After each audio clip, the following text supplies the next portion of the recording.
in the quiet corners of the earth, hidden beneath the dense canopies of ancient jungles, lie the forgotten echoes of a once mighty empire.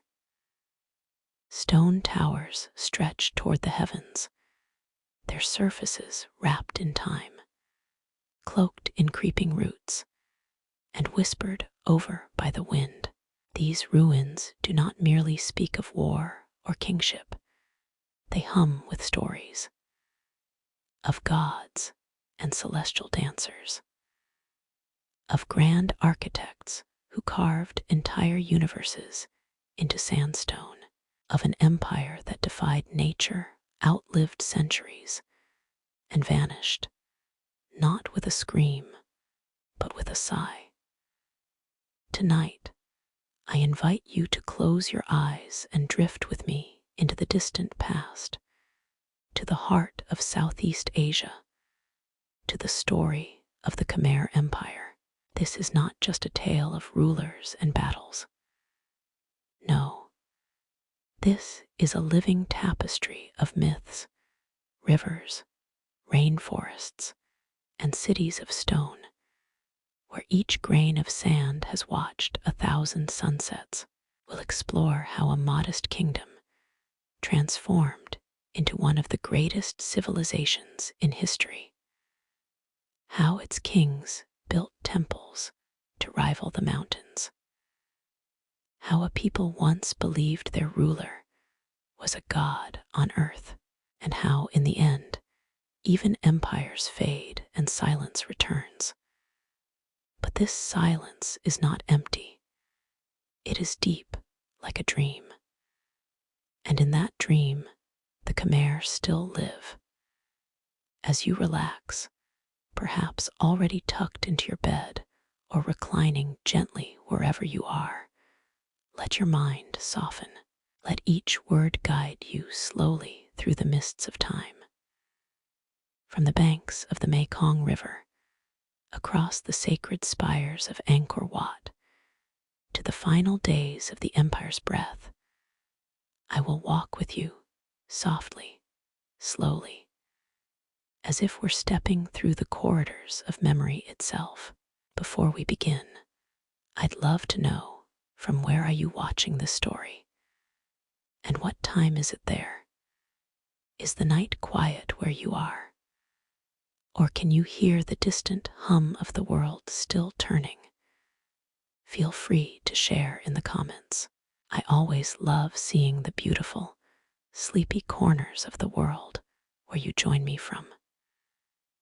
And if you find comfort in these gentle journeys into history, consider subscribing or simply letting this video carry you into a peaceful slumber.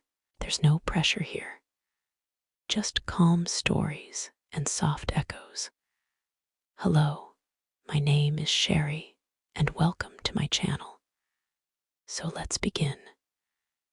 In the heart of the Cambodian wilderness, where the sun filters through a canopy of emerald leaves and the air hums with the slow breath of the forest, there lies a world that time has almost forgotten. You wouldn't notice it at first. The jungle conceals its secrets well. Trees wrap their roots around stones like fingers guarding treasures. Vines curtain crumbling archways. Monkeys chatter in the treetops above temples whose names are long since lost. The scent of damp earth clings to the air. It is here that the great Khmer Empire still sleeps, its bones buried beneath moss and memory. If you listen closely, in the quiet between rustling leaves, you can almost hear it. The clang of chisels on sandstone, the chants of saffron-robed monks echoing beneath stone ceilings, the thunder of elephants crossing causeways, the laughter of children by moonlit pools. It's faint, like the last note of a song that has faded into silence. But it's there, The first time I stood before the spires of Angkor Wat, I felt as if I had stepped not into history, but into a dream. Towering lotus-shaped peaks rose above the tree line, their dark outlines glowing gold beneath the morning sun. A moat as wide as a river wrapped around the temple, mirroring the sky so perfectly it felt like walking on a reflection. The stones were warm from centuries of sun, and the carvings, oh, the carvings, thousands of them. Apsaras, celestial dancers, frozen mid-twirl. Battles between gods and demons playing out in endless bas-reliefs, and all around silence. Not the silence of emptiness, but the kind that presses against your skin, the kind that listens back. But this is not where the story begins. Angkor is the crown, yes, but every crown rests upon a head, and every head upon a body. To truly understand the Khmer Empire, we must wander back farther than the temples, farther than the kings and battles, back to the rivers and rains that gave it life. Before the empire was written in stone, it was written in water.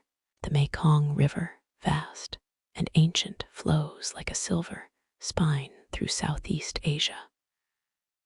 Along its fertile banks, long before empires and armies, small communities fished, farmed, and worshipped the spirits of the land.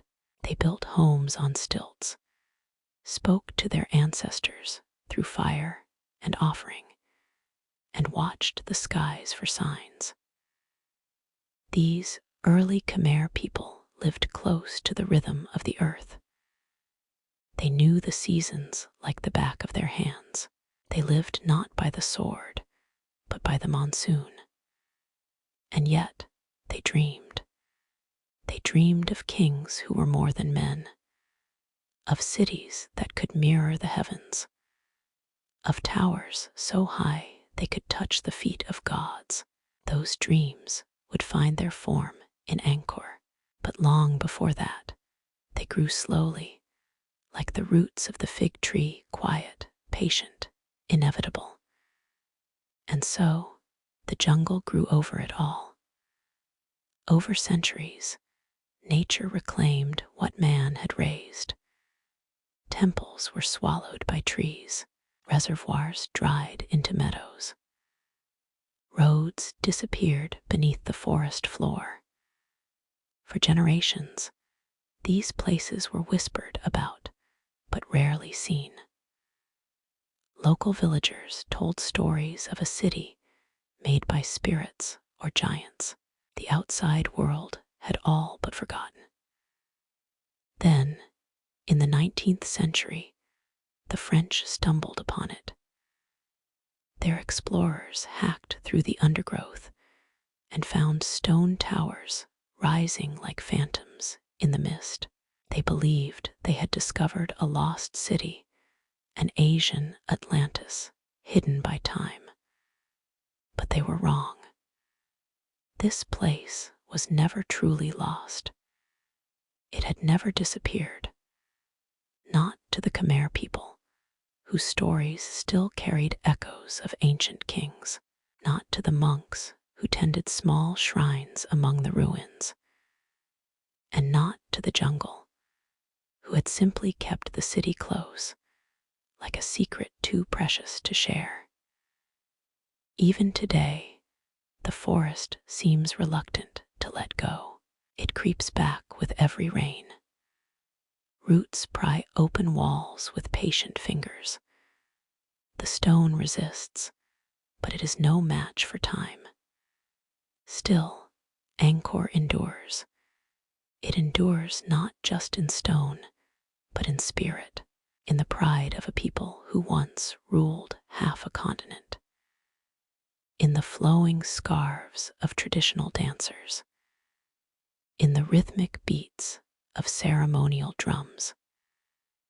In the careful restoration work done by hands that understand that history is not just something to be studied, but something to be honored. You see, the Khmer Empire was not just powerful, it was spiritual. Its foundations were not merely physical, but cosmic. The kings of Angkor did not see themselves as rulers of men alone, but as custodians of balance, of harmony between heaven and earth. Each temple, each carving, each sacred reservoir, all of it was part of a larger vision, a mandala, a map of the universe laid out in stone and soil.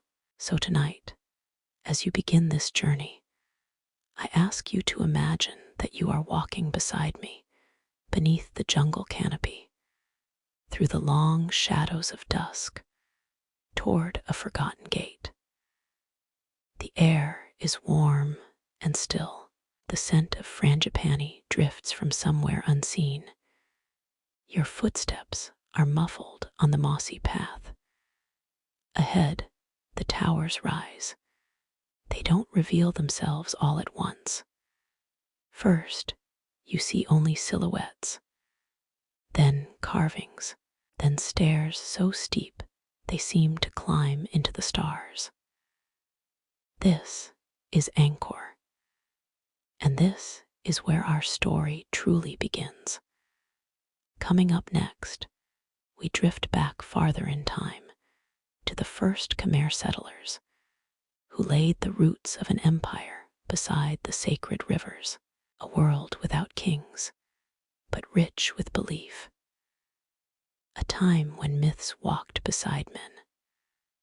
Long before Angkor's towers pierced the sky, long before temples etched the names of kings into stone, the land was quiet, untouched by empire, but rich with life. This was a world defined not by monuments, but by water. The Mekong River, the lifeblood of mainland Southeast Asia, meanders across the land like a sleeping serpent. It flows with ancient patience, feeding the soil and shaping the cultures that have risen and fallen along its shores. Thousands of years ago, its floodplains cradled the earliest Khmer communities. Long before they bore that name, they were farmers mostly, hunters, fishermen, families who watched the rhythm of the seasons more carefully than the stars. The river gave them rice, and rice gave them life. The yearly monsoon was both feared and worshipped, for its arrival could mean abundance or ruin. Imagine it, small wooden homes on stilts, scattered along the riverbanks, smoke curling from cooking fires, the chatter of children playing near the water's edge, the slow churn of ox carts on muddy paths. They had no temples then, not yet, but they had gods, spirits of the trees, the rivers, the sky. Their world was alive with unseen forces. In the stillness of night, elders told stories passed from mouth to ear, generation after generation. Myths of Naga, great serpents who lived in the depths of the Mekong, guardians of the underworld. Tales of creation and divine power, the earliest seeds of the Khmer imagination, were sown not in books, but in the lullaby of wind through reeds, in the rustle of bamboo, in the shared silence before the rains. And then something stirred, a current, faint at first, but growing stronger. It came not from the rivers, but from the sea. Trade, boats began to arrive from distant lands, India, China, even Rome. Their sails gleamed like wings in the sunlight. Their languages were strange, their cargo precious. And with them, they brought more than goods, they brought ideas. From India came something that would forever reshape the Khmer world, the sacred texts and spiritual codes of Hinduism and later, Buddhism. Foreign merchants and priests spoke of gods with many arms, of cosmic cycles, of moksha and dharma and karma, and though the language was new, the heart of it resonated with the Khmer. They did not replace their spirits, they layered them. The ancient forest gods began to share space with Vishnu and Shiva. Local traditions merged with Sanskrit chants. What emerged was not imitation, but something unique, a spiritual fusion born from reverence and imagination. This blending of belief created a new kind of society, one that looked not just to nature, but to the heavens. These early Indianized kingdoms, such as Funan and later Chenla, are considered the precursors to the Khmer Empire. Funan, founded possibly in the first few centuries CE near the Mekong Delta, was one of the first powerful states in the region, though the exact origins are debated by scholars. Chinese records mention Funan as a prosperous port state with organized rule, trade networks, and spiritual depth. It was in Funan and later Chenla that the Khmer began to master more than rice. They mastered writing. The earliest known Khmer inscriptions, written in Sanskrit, date to this period. Carved into stone, they speak of kings and gifts to the gods, of temples and sacred rites. For the first time, the Khmer voice became permanent, etched not in memory, but in time itself. Still, these early kingdoms were not empires. They were loose, fragmented riverside states governed by local rulers, each carving their own corner of power from the forest and floodplain. There were no great capitals, yet no Angkor, no divine kings crowned beneath temple towers, but the pieces were assembling. Iron tools allowed for more extensive farming. Surpluses of rice supported growing populations. Roads, however rudimentary, connected distant villages. Spiritual ideas matured into ritual and hierarchy. And slowly, the notion began to take shape that perhaps a single leader could unify this land, that perhaps a king could be more than a man. He could be divine. That idea, Divaraja, the God King, would become the spiritual cornerstone of Khmer power. But it had not yet taken root. Not yet. That story was still forming in the mists of the mountain forests to the north. For now, we linger here in these early days, where the Khmer people looked to the river as their teacher and mirror. Everything about their future greatness lay hidden in these modest beginnings, their reverence for water, their openness to foreign wisdom, their deep belief that the spiritual and physical worlds were not separate, but entwined like the branches of a banyan tree. If you listen closely, you can almost hear them, the whispers of the first kings. Not yet crowned, not yet carved in stone, but rising slowly with the mist over the Mekong. As the sun sets on this early chapter, we find ourselves standing at the edge of transition. From scattered riverside states, something greater is about to rise. A ruler will emerge, a unifier, one who will call upon the spirits, climb the sacred mountain, and declare the beginning of a new world. In our next chapter, we meet this man, Jayavarman II, father of the Khmer Empire, a name carried on the wind for over 1,000 years. It is an ancient truth, whispered across civilizations, that power alone is not enough. To endure, a kingdom must be more than force. It must be sacred. In the lands of the early Khmers, lush with green and veined with rivers, a new understanding of rule began to stir. One that did not see kings as mere men, but as bridges between the human world and the divine. This was the age of the Devaraja, the God King. But before we climb to the heights of kingship, let us pause to understand the world that shaped it. A world ruled not by borders on a map, but by a different kind of order, the mandala. The mandala, in its sacred geometry, is a circle. In spiritual terms, it is a cosmic diagram representing the universe, the gods, and the soul.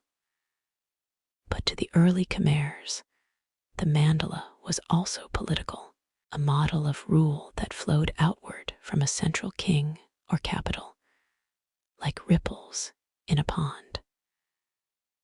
These ripples did not mark rigid boundaries, but zones of influence, fading gradually the farther one traveled from the center.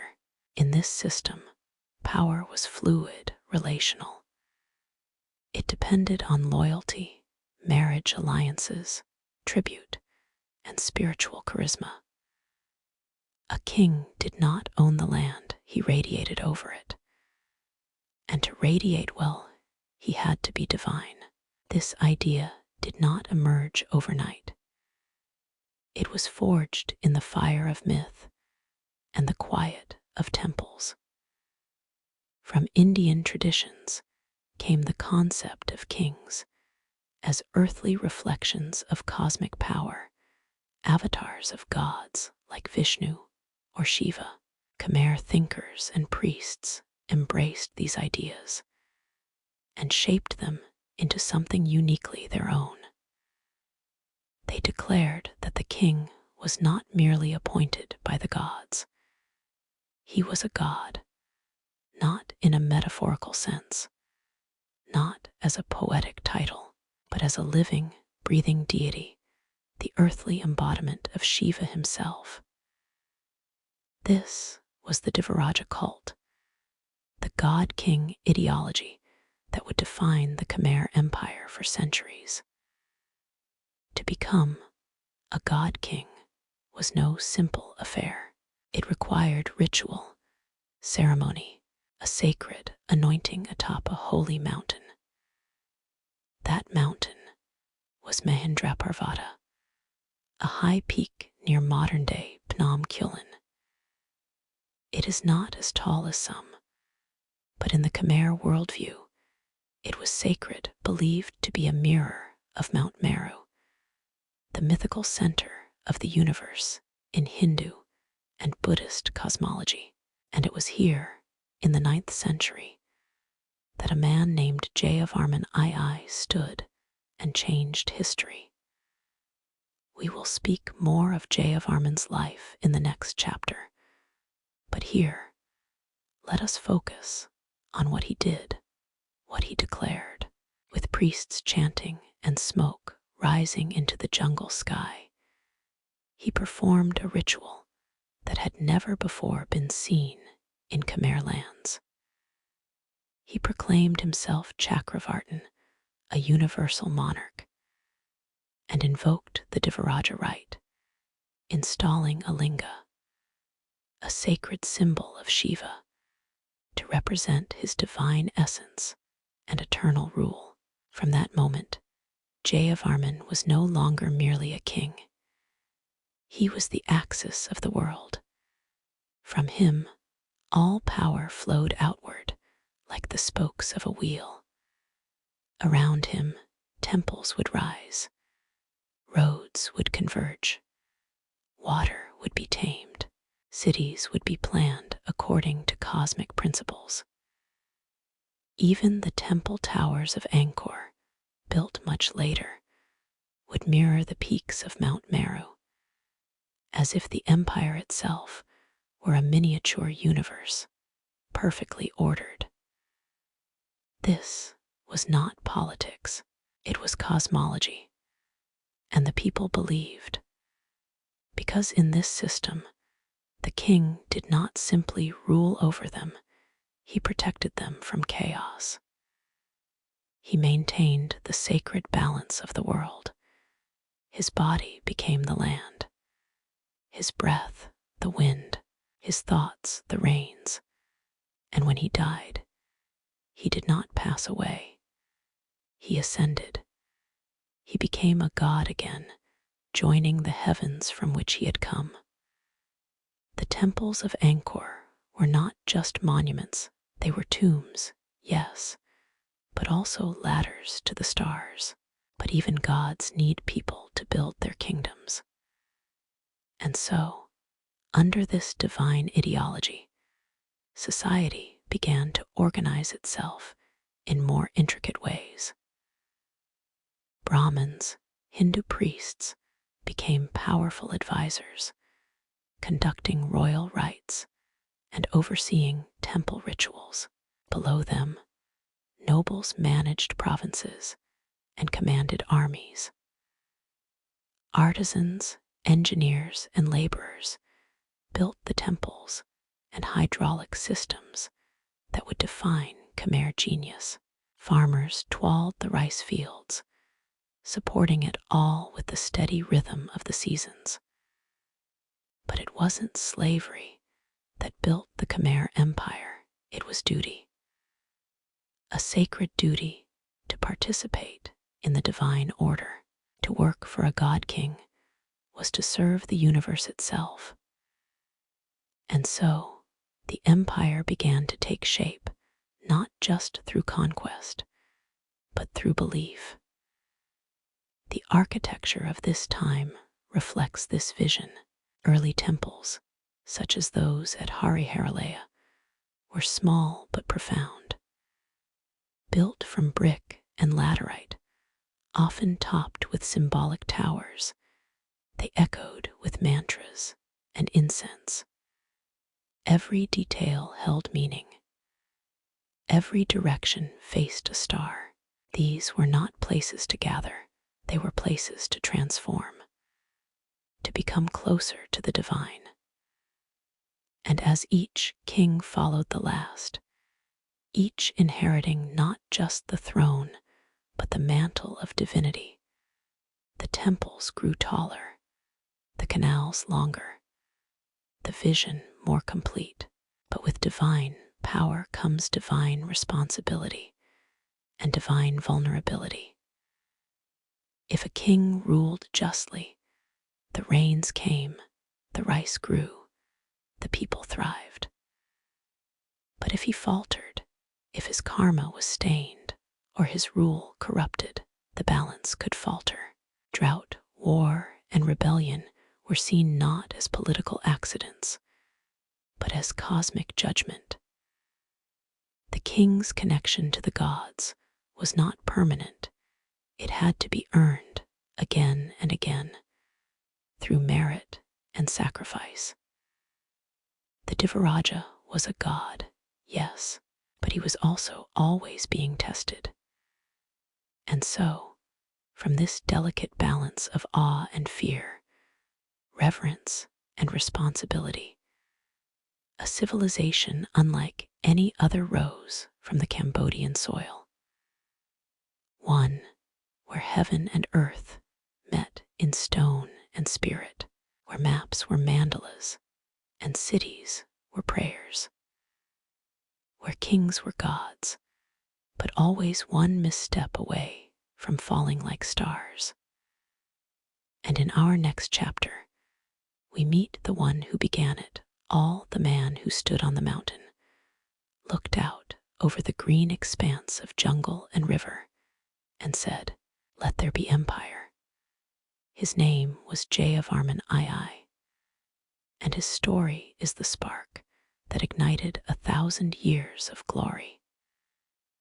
In the quiet hush before sunrise, when the mists still cling to the jungle floor and the cicadas grow silent, a figure stands alone on a mountain peak. Around him, the dense canopy stretches out like a green ocean, interrupted only by the occasional glint of river and lake. To the east, the first light of morning brushes the sky with soft amber, and here above the world, a king makes a promise.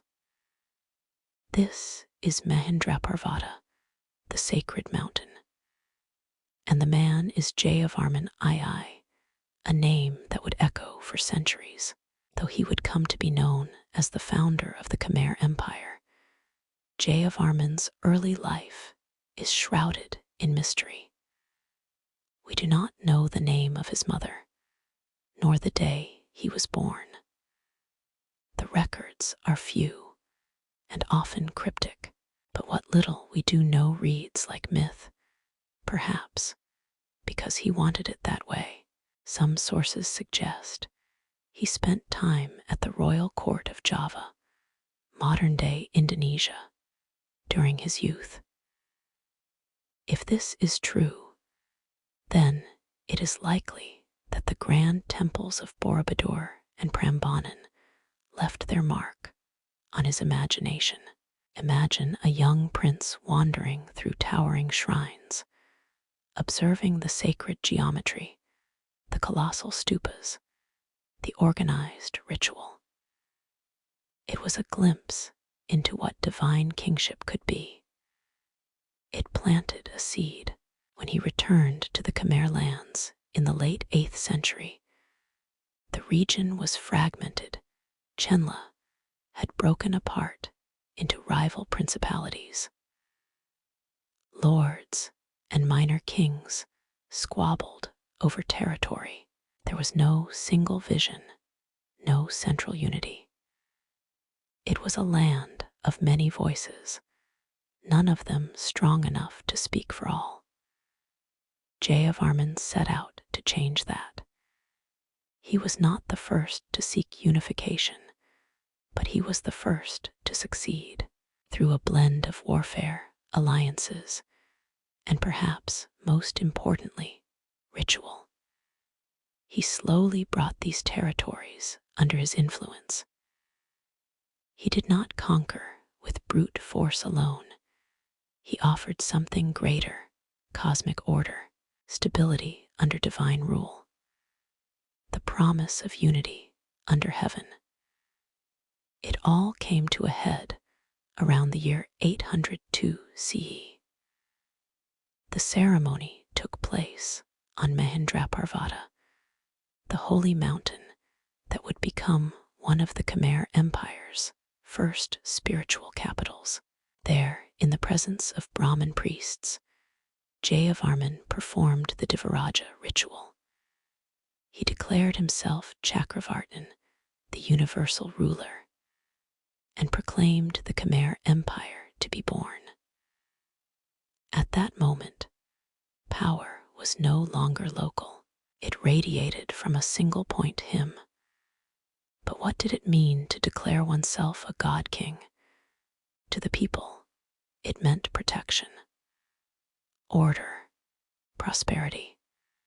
The king became a living axis mundi, the connection point between heaven and earth. The linga, a sacred stone phallus representing Shiva, was consecrated to house his spiritual essence.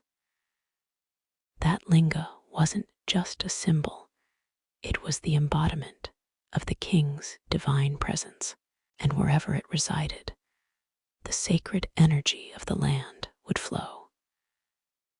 Jayavarman understood that true empire could not be built on strength alone. It had to be woven into the very fabric of the cosmos, and so he began the long task of building not only roads, irrigation systems, and temples, but identity. His capital was not yet Angkor. That would come later. His early centers, Hariharalaya, for instance, were modest, but strategically placed along the Tonle Sap, a vast lake that flooded and receded in predictable rhythms. Here, he began laying the infrastructure of empire. Temples aligned with the stars, canals to harness the floodwaters, shrines where gods and ancestors could dwell side by side. This careful attention to spiritual landscape was not mere devotion, it was governance. To rule the land, you had to understand it. You had to listen to the rivers, follow the rains, know where the soil was soft, where the light lingered longest. The Khmer rulers would come to master this, but it began with Jayavarman. We must remember, there were no maps then, no satellite views, and yet Jayavarman envisioned a realm that stretched from the Mekong's curves to the mountain ridges of the Dangrek. He saw his empire not as a line on a page, but as a living body. He spent the rest of his reign consolidating this vision. Battles were fought, yes.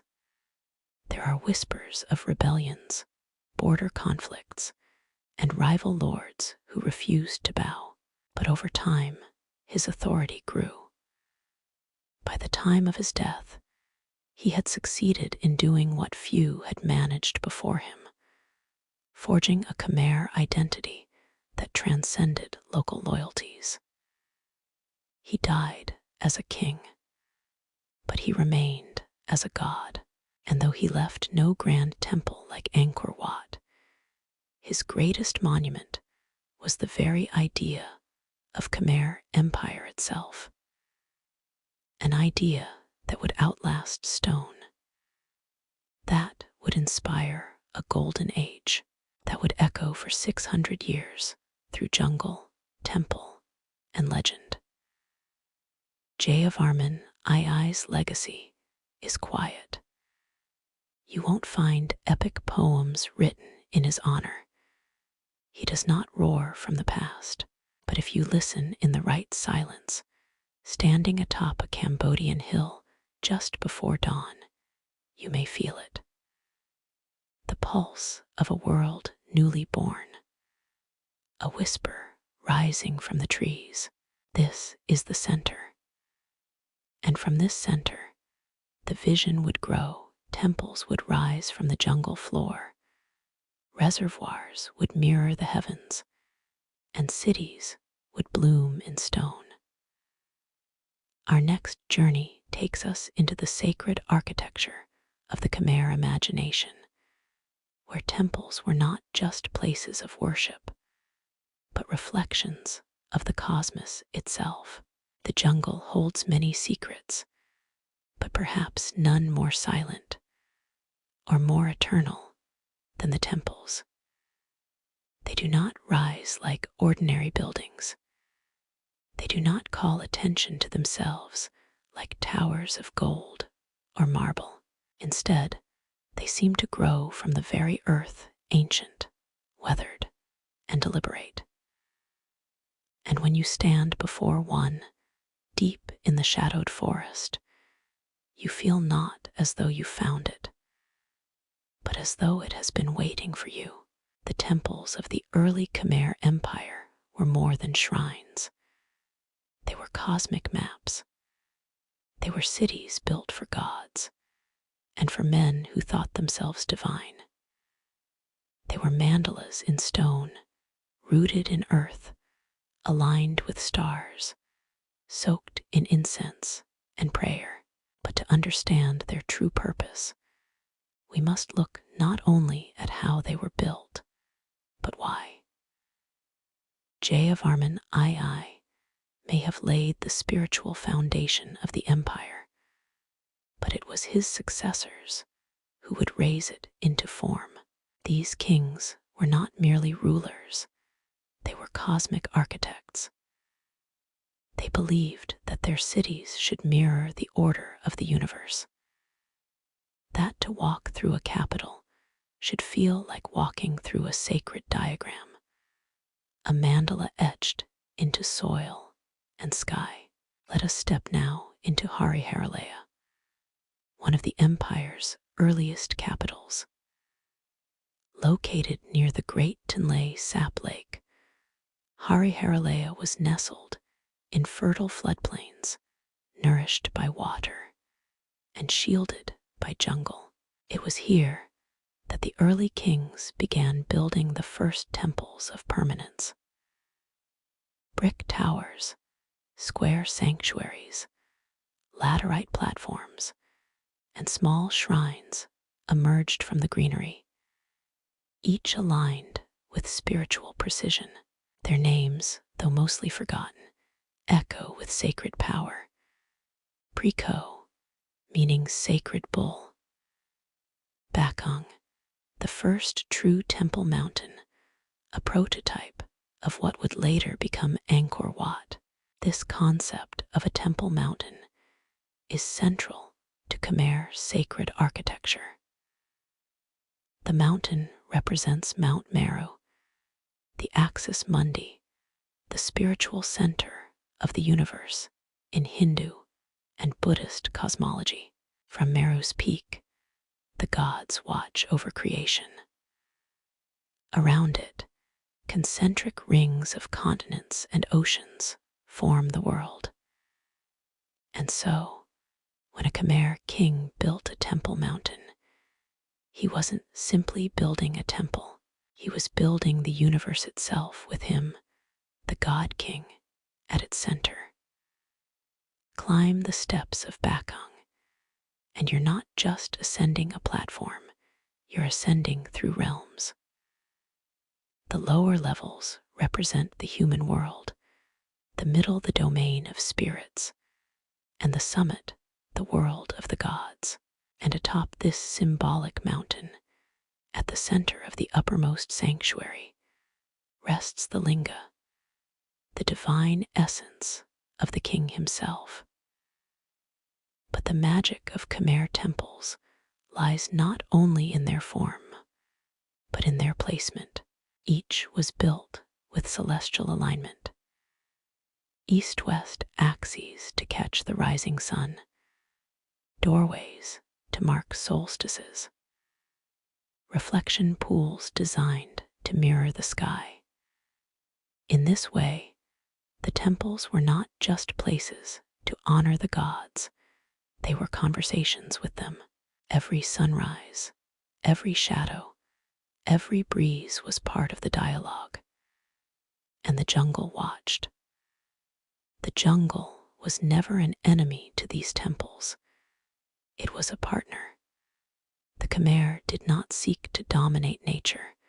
They sought to harmonize with it. Trees grew beside shrines. Roots curled around stone foundations. Sacred fig trees rose beside walkways. The air was thick with the perfume of frangipani blossoms and the rhythmic sound of cicadas. The temples were alive, not in spite of the forest, but because of it. As the empire grew, so too did its vision. Temples evolved from simple sanctuaries into temple cities, vast complexes that combined religious, administrative, and residential functions. The temples were no longer just places to pray, they were the hearts of living cities. Each capital would be crowned by a great temple, as though a jewel set atop a crown. Around it, markets bustled, monks walked in saffron robes, artisans carved legends into stone, and canals snaked out like veins, feeding fields, filling moats, connecting people to the sacred.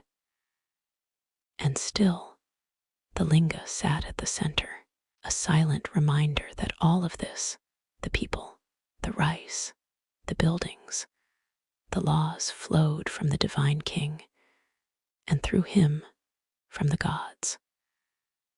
To walk these temple grounds today, even in ruin, is to walk through eternity. You may find a gallery of dancing Apsaras, their carved stone smiles frozen mid-twirl, their fingers curled with infinite grace.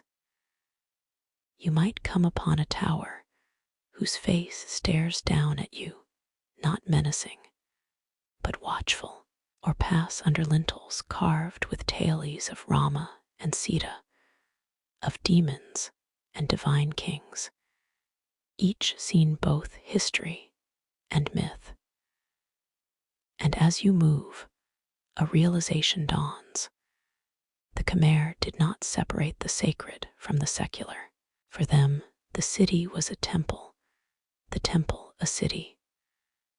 Life was not apart from the divine, it was the divine.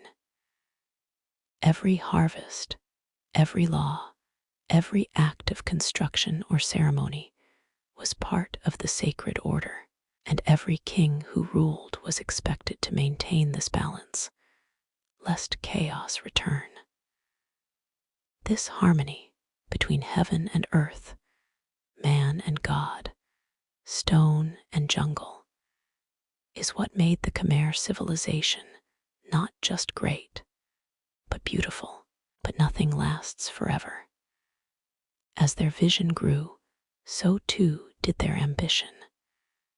The cities became larger, the temples grander, the reservoirs more complex, and soon the modest capitals of early kings would give way to something greater, to a city whose name would shine across the centuries. Angkor, a city of 1,000,000 souls, a city where water was wielded like magic, a city that would soon give rise to a temple so grand, so perfect, that even time would hesitate before erasing it. But we are not there yet, for now, as night falls on the quiet ruins of Hariharalia, and fireflies blink like distant stars, we sit on the worn steps of Bayon and look up at the jungle sky. The same sky those ancient kings once looked upon, the same stars they used to plan their sacred cities. And somewhere in that darkness, Angkor waits. Next, we step into its birth, into the dawn of a capital that would become the soul of an empire, into the rise of Angkor, the city of gods. The land was quiet, but not still. A slow murmur moved across the fields and forests, a momentum gathering beneath the surface, like a river swelling after the first heavy rains. The kings had dreamed. The priests had charted the stars. The temples of Bayon and Preco stood as sacred waypoints. But now, the vision had outgrown its birthplace. The Khmer Empire was ready for a capital that could contain the sky itself. It was around the early 10th century that the seat of power shifted north, away from Hariharalia, toward a site that would become the very heart of the empire, Angkor. But to say that Angkor was simply a city is to miss the soul of it. It was a cosmos made visible. Its canals were arteries, its temples constellations, its roads rays of sunlight drawn in stone. And at its center, rising from a sea of green and water and whispered prayers, stood the living gods. This was the beginning of something grand, something the world had not yet seen, and perhaps will never quite see again. The name Angkor itself is derived from the Sanskrit Nagara, meaning city. But it was far more than that. At its height, Angkor was the largest pre-industrial urban center in the world.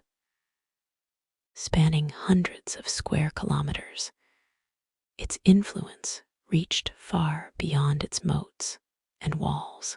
It was fed by an intricate network of canals, reservoirs, and rice paddies, a hydraulic civilization so advanced it stunned archaeologists centuries later.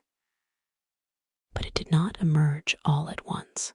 Its foundations were laid stone by stone, canal by canal, under the rule of visionary kings. One such ruler was Yasavarman I, who, in the late 9th century, chose the site for a new capital, Yasadharapura, which would become the nucleus of Angkor. He constructed a grand temple mountain on Phnom Bakheng, a natural hill that he transformed into the symbolic Mount Meru, center of the universe. Stand there even today at twilight and look out over the vast floodplain. The spires of later temples poke above the trees like memories refusing to fade. The air is still. You feel the same hush he must have felt when first imagining a city that could hold both heaven and earth. Yasavarman's Angkor was visionary, but it was only the beginning. The kings that followed expanded this sacred capital, each adding new layers like rings in a growing tree. Some built temples, others commissioned roads, reservoirs, or fortifications. But all followed the sacred rule. The city must reflect the universe. Its geometry had to match the celestial. Its layout, the spiritual order. What made Angkor so astonishing wasn't merely its scale. It was its symmetry, its symbolism, its seamless blend of spiritual vision and earthly engineering. Consider the barrays, the massive man-made reservoirs that mirrored the heavens. The East Barray, constructed during the reign of Jayavarman II, stretched nearly 8 kilometers long. These reservoirs weren't simply for irrigation. They represented the cosmic oceans that surrounded Mount Meru.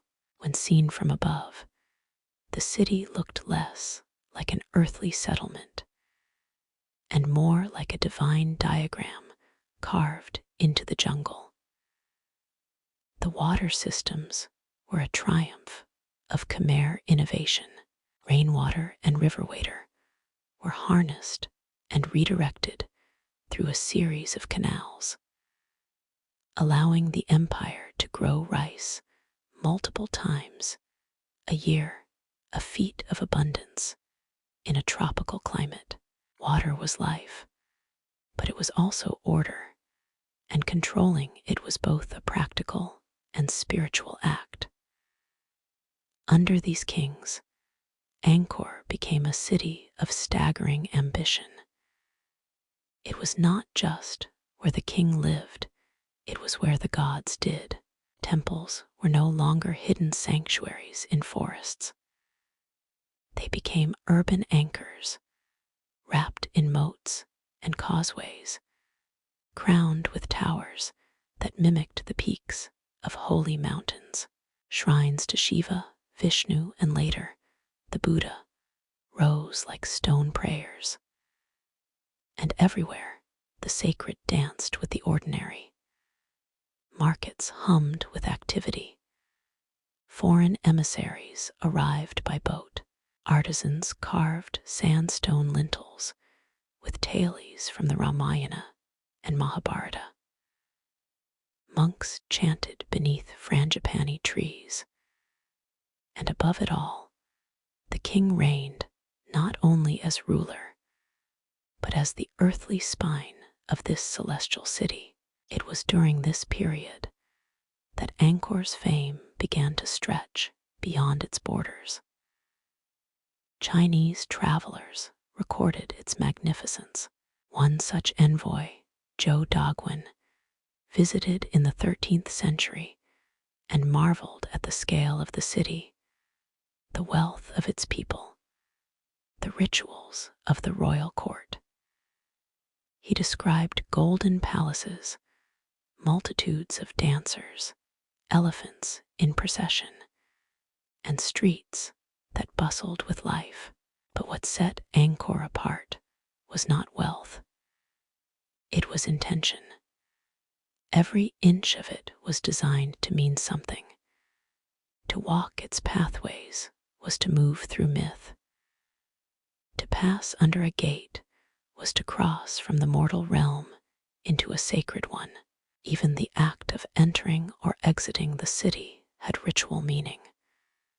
You were not simply in Angkor, you were within a living cosmology.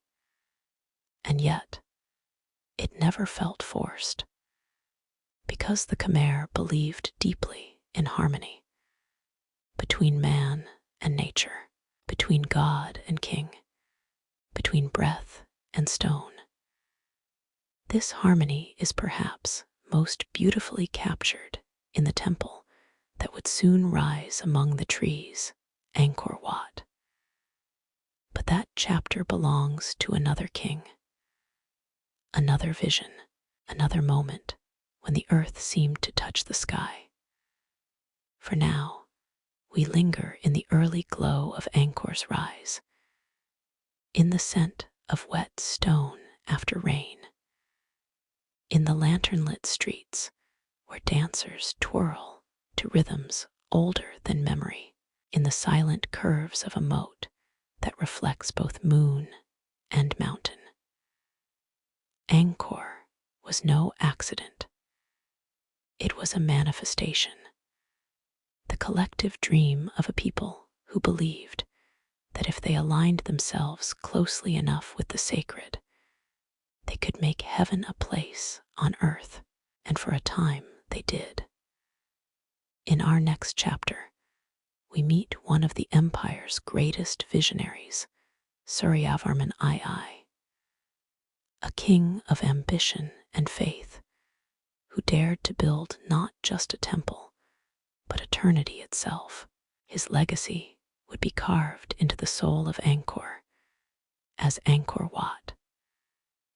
There are moments in history when a single vision reshapes the world, not just in the minds of kings, but in the stone and soul of a civilization.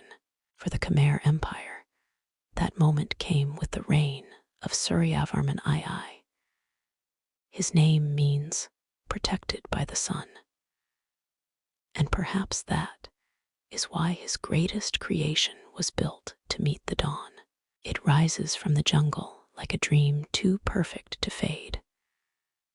5 towers crown its core, shaped like lotus buds opening toward the heavens. It is both fortress and flower, both temple and mountain. This is Angkor Wat, not simply the crown jewel of the Khmer Empire, but one of the most extraordinary architectural and spiritual achievements in human history. But long before the final stone was laid, before the first chant echoed through its galleries, there was the man, Suryavarman II, He came to power in the early 12th century after a period of turbulence and rivalry. The throne had been contested. Provinces wavered in their loyalty. And so, like many Khmer kings before him, Suryavarman began with a campaign not only of war, but of unity. He fought. He negotiated. He reminded the nobles that their strength came not from independence, but from the sacred center, the God King. And when he secured the throne, he did something few kings dare attempt. He dreamed in eternity, unlike his predecessors, who often aligned with Shiva and built temples in that god's name. Suryavarman II was a devoted follower of Vishnu, the preserver of the universe. It was a significant shift, not just theological, but symbolic. Where Shiva represented cosmic destruction and rebirth, Vishnu embodied stability, protection, and the eternal maintenance of cosmic order. This was the god Suryavarman chose to mirror, not the storm, but the stillness. And with this sacred alignment, he envisioned a temple that would outlive kings and kingdoms. Angkor Wat. Its name means city temple or temple capital, but no name can fully capture its essence. It is a world of its own, a structure so vast, it defies belief. Covering over 160 hectares, it is the largest religious monument ever constructed, yet its scale never overwhelms. It invites. It beckons. It calms. The temple was constructed to the west, unusual for Khmer design. Most temples face east, toward the sunrise, but Angkor Wat faces the setting sun, a choice scholars still debate. Some believe it was tied to Vishnu's symbolism. Others suggest it may have been intended as a mausoleum, a temple of death and transition, preparing Suryavarman for eternity. And yet, death is not what you feel when you enter Angkor Wat. You feel balance.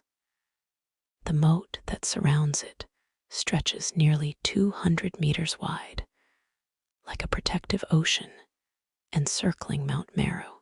Its outer galleries run for over 800 meters, every inch adorned with bas-reliefs, carvings that tell stories older than memory. There is the churning of the ocean of milk, a Hindu myth of gods and demons working together to extract the nectar of immortality. Their forms stretch across the walls, each figure carved with divine patience. Their arms pull the great serpent Vasuki, wrapped around a mountain axis. The sea churns. Creation is born. Elsewhere, you see epic battles. Vishnu astride his eagle mount, Garuda. Rama defeating demons in the Ramayana. Celestial dancers, Apsaras, captured mid-motion, their stone robes flowing like real silk. Every step you take through Angkor Wat is a step through myth, etched in eternity. And at the very center of the temple, up steep, narrow stairs, you reach the highest sanctuary. This is the Sacred Heart, the summit of the Temple Mountain, the axis where the king, the gods, and the universe align. It is here, scholars believe, that Suryavarman's linga once stood, marking not only his spiritual essence, but his place in the cosmic order. It was not merely a symbol of his power. It was the source of it. But this temple, this sublime vision, was more than an act of worship. It was a political statement. By building Angkor Wat, Suryavarman was declaring that the Khmer Empire was not simply a realm of men, but the center of the universe, that its king was not merely powerful, but eternal, that its vision was not transient, but cosmic. And for a time, the world believed. During his reign, Suryavarman II expanded Khmer influence across mainland Southeast Asia. Inscriptions and diplomatic records suggest contact with China, Champa, and even India. He sent emissaries, received gifts, and maintained roads and waterworks with the same meticulous care he gave to his temple. He was not just a builder of stone, but of order. Yet, like all men, he was mortal. The final years of his reign are unclear. Some records hint at military losses, possibly in campaigns against Champa. Others suggest internal unrest. It is believed he died around 1150 CE, though his body, if entombed within Angkor Wat, has never been found. But perhaps that is fitting, because Suryavarman II did not leave behind a grave. He left behind a universe. A temple so grand, so precise, so hauntingly beautiful, that when the jungle closed in centuries later, it still could not hide it. When foreign explorers first laid eyes on Angkor Wat, long after the Khmer Empire had faded, they did not ask, "Who built this?" They asked, "How could anyone imagine this?" And the answer, whispered through the stones, is, Suryavarman did. He imagined the sacred in sandstone. He imagined heaven made walkable. And so, to this day, Angkor Wat does not feel ruined. It feels timeless, like a memory the earth itself refuses to forget. In our next chapter, we slow our steps and wander through Angkor Wat's sacred galleries, not as tourists, but as pilgrims. We read the stories carved in stone. We feel the silence between the walls. We walk slowly into the soul of the temple, into a place where myth, art, and devotion become one. Dawn touches Angkor Wat with golden breath. The first light of the sun, gentle and warm, creeps across the towers, softening the stern stone into something almost alive. Shadows dissolve. Lotus ponds shimmer. And for a brief moment, the temple does not seem made by hands. It seems to have risen with the sun itself. This is no illusion, because Angkor Wat was not only built to worship the divine, it was built to become part of the divine order. Every element, every measurement, every corner of this immense temple carries a purpose far beyond utility. This is not architecture. It is cosmology etched in stone, a blueprint of the universe for those who dared to walk its sacred paths. Let us begin, not at the central shrine, but outside at the moat. It stretches wide, nearly 200 meters across, and surrounds the entire complex like an ocean. This is not simply a barrier or fortification. It is symbolic of the cosmic ocean, the waters that encircle Mount Meru, the mythical mountain at the center of all existence in Hindu and Buddhist cosmology. Crossing the moat is not just an act of arrival, it is a journey from the worldly to the divine. And as we step over the sandstone causeway, lined with Naga balustrades, serpent deities, whose bodies coil protectively along the edges, we pass into a new realm. The Naga is a guardian of transition, a bridge between the earth and the spirit. Its head watches us with calm eyes, urging silence and reverence. The outer wall of Angkor Wat is long over 1,000 feet and acts not just as a boundary, but as the rim of the sacred world. Inside, the temple is built as a series of concentric galleries, rising higher and tighter toward the central shrine. This progression is deliberate. It mirrors the ascent of the soul toward enlightenment, or the rise from mortal confusion toward celestial clarity. Each level represents a different plane of existence, inspired by ancient Hindu cosmology. And at the very center, the 5 towers, shaped like lotus buds, rising in quincunx formation. They represent Mount Meru's peaks, the 5 sacred summits, the spiritual axis of the universe. But the wonder is not only in form, it is in precision.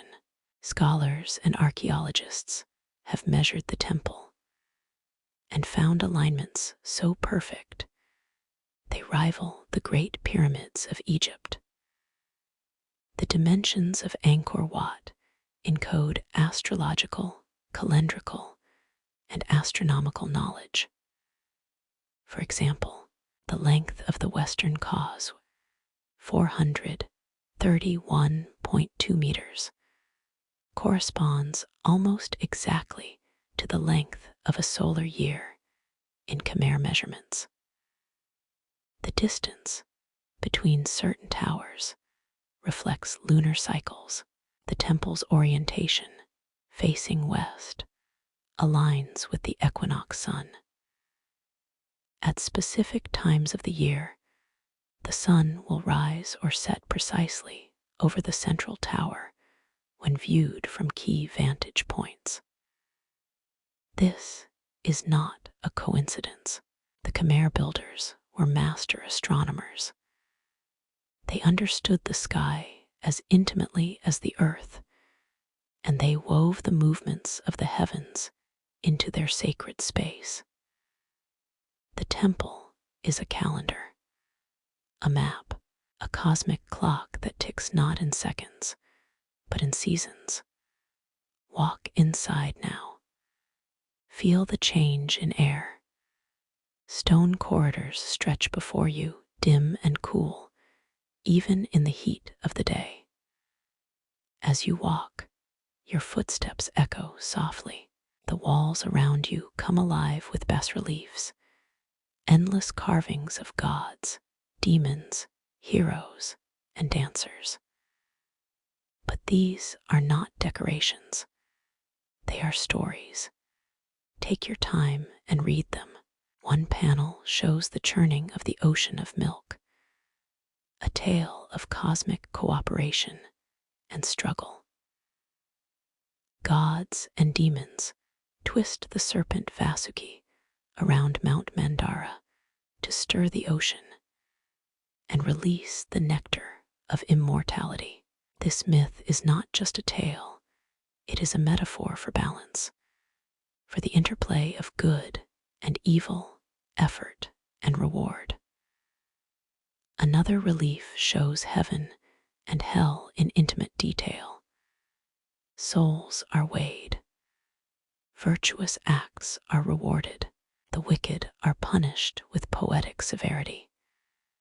You see the faith of a people who believed deeply in karma, not as punishment, but as correction. Farther down the gallery, historical scenes emerge. You see Suryavarman II himself, seated regally, surrounded by his court, watching over military processions. Warriors march with discipline. Elephants carry banners. Musicians play flutes and gongs. It is not just religion depicted here. It is the life of the empire.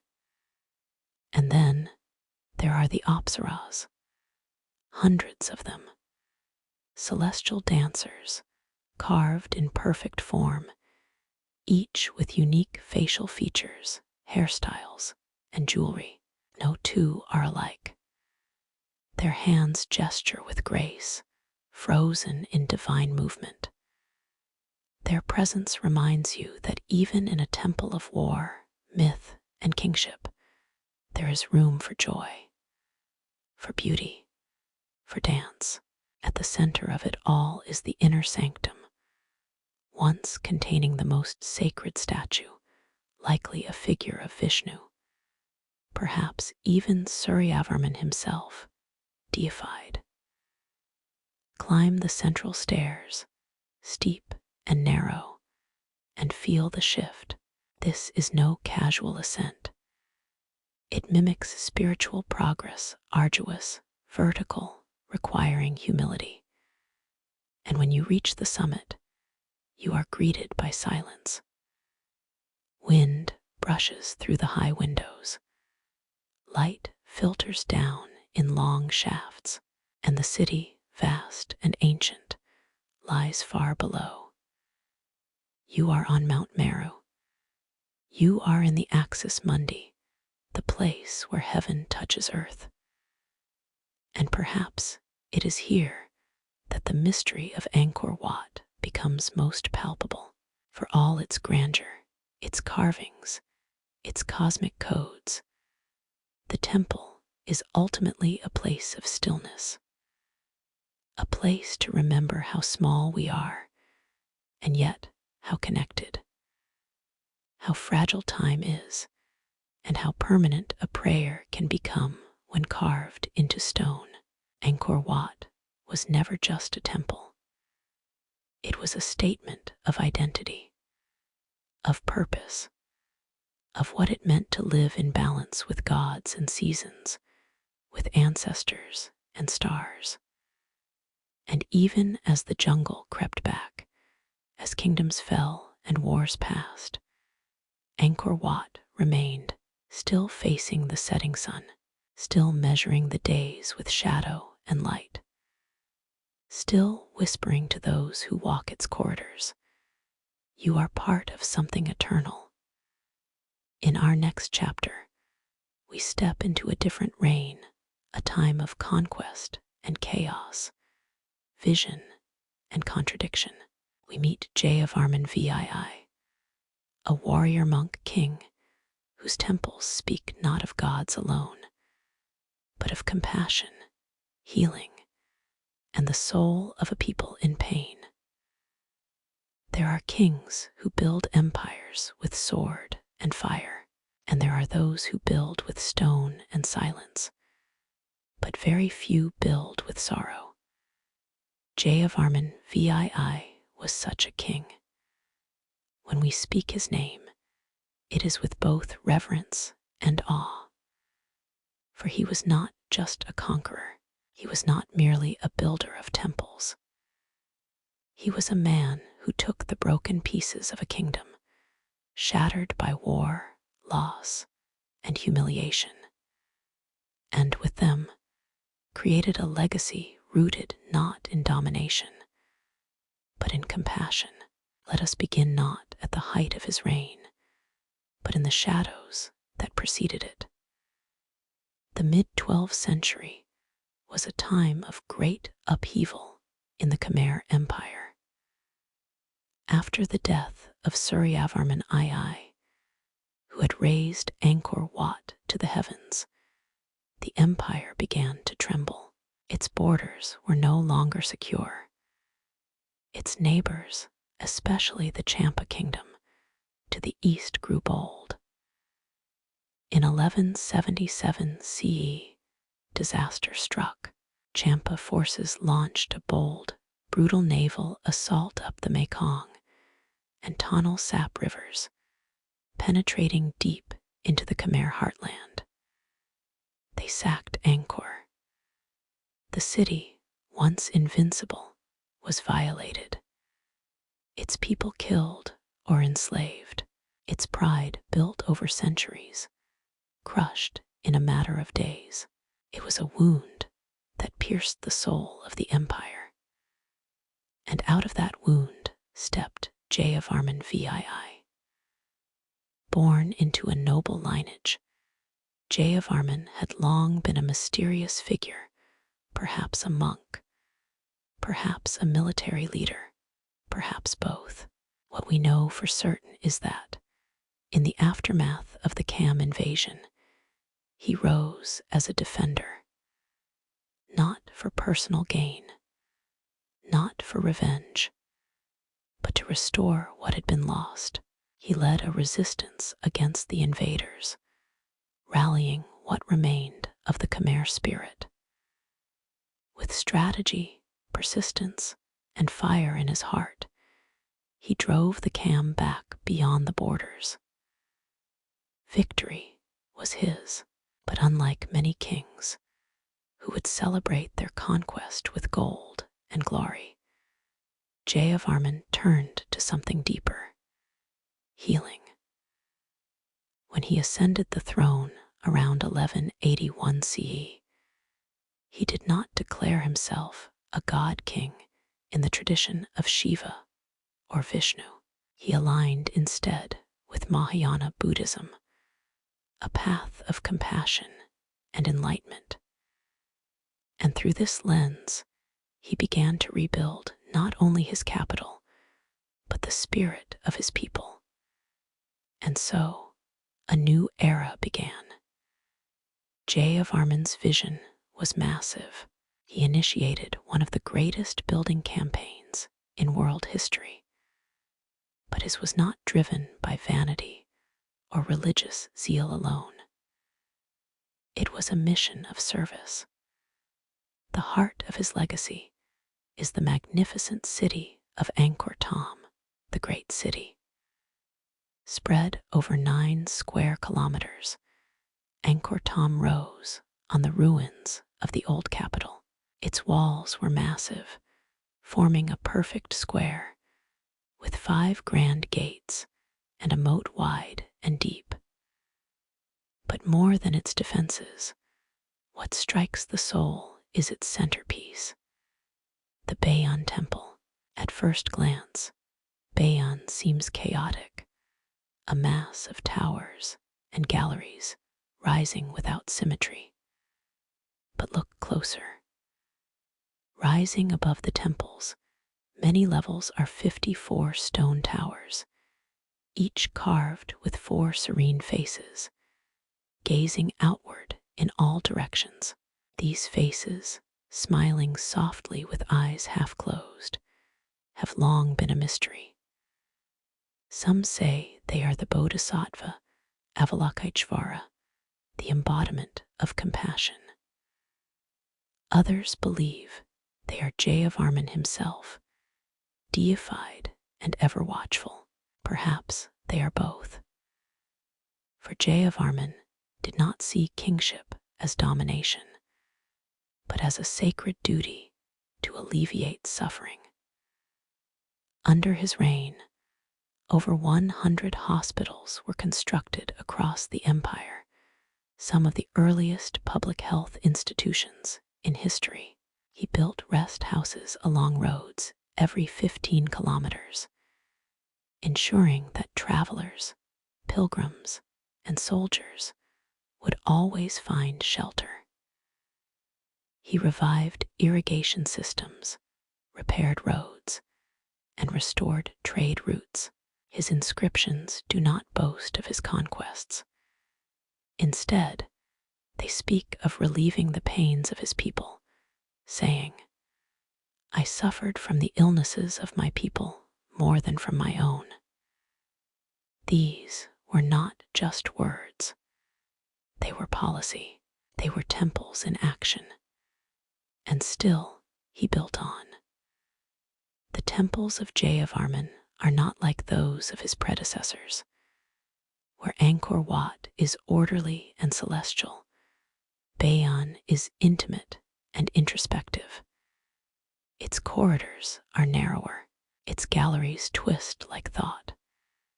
Its reliefs do not depict only gods, but scenes of everyday life: fishermen casting nets, women cooking rice, children playing near rivers, soldiers marching to war, yes, but also monks praying by candlelight.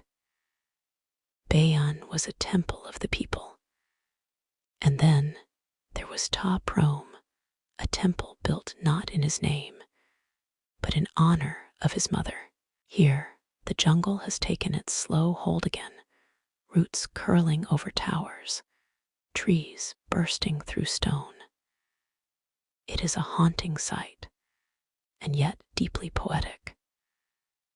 Jayavarman knew that even sacred things should live and breathe alongside nature.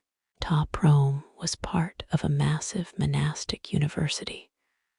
Over 12,000 people were supported by its functions, including students, teachers, and caretakers.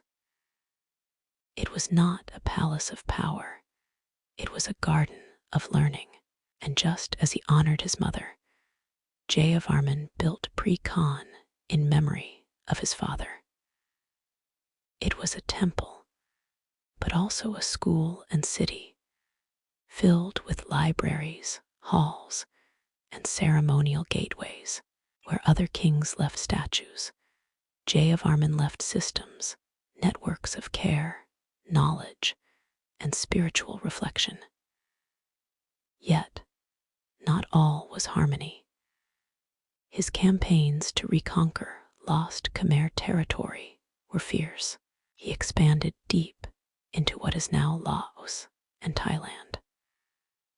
Some inscriptions from neighboring kingdoms speak of Khmer oppression, even destruction.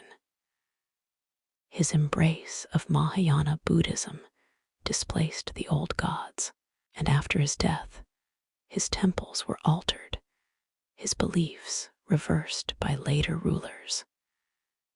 He ruled until perhaps 1218 CE, an astonishingly long reign. And when he passed, he left behind not just an empire, but an ethic, a memory of what a king could be, not merely a guardian of borders, but a guardian of souls. Jayavarman VII is not remembered for a single monument. He is remembered for the mood he left behind: compassion carved into stone, duty wrapped in silence, sorrow transformed into sanctuary. And though the jungle would one day swallow his works, and later kings would try to erase his vision, his temples remain not grand in scale, but in spirit. Their roots crack through their foundations, yes, but they still stand. They still breathe. In our next chapter, we walk deeper into Jayavarman's temples, Ta Prohm and Pre-Khan, where nature and stone have become one. There, amidst strangler figs and moss-covered shrines, we will listen to the whispers of memory and the strange peace of a kingdom slowly slipping into mystery. Time does not ask permission to pass. It settles quietly, like dust upon stone, like vines around memory. And nowhere is this more beautifully, hauntingly evident than at Ta Prohm and Pre-Khan, two temples born of devotion, now held gently in the arms of the jungle. Imagine you are standing before Ta Prohm. The early morning mist curls through the trees. The sound of birds soft and distant, echoes like prayers long forgotten. Before you stretches a crumbling doorway, half swallowed by roots the size of oxen. They drape from the walls like melted wax, coiling down with silent power. This is not ruin. This is reclamation. Ta Prohm was built around 1186 CE by Jayavarman VII, dedicated to his beloved mother, whom he revered as a goddess of wisdom and compassion. It was never meant to be merely a temple. It was a living, breathing university monastery, one of the largest in his empire. Over 12,500 people served here, including 600 dancers, doctors, and scholars. Thousands more lived in the surrounding villages that supported the complex. Ta Prohm was once filled with song, smoke, and the sound of chanting, its corridors echoing with the steps of barefoot monks and the laughter of children being taught the Dharma. And yet, Jayavarman did something unusual. He chose not to inscribe his glory here.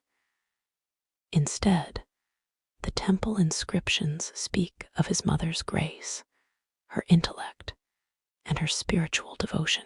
The central image, once placed in the sanctuary's heart, was a gilded statue of Prajnaparamita, the embodiment of transcendent wisdom modeled in her likeness.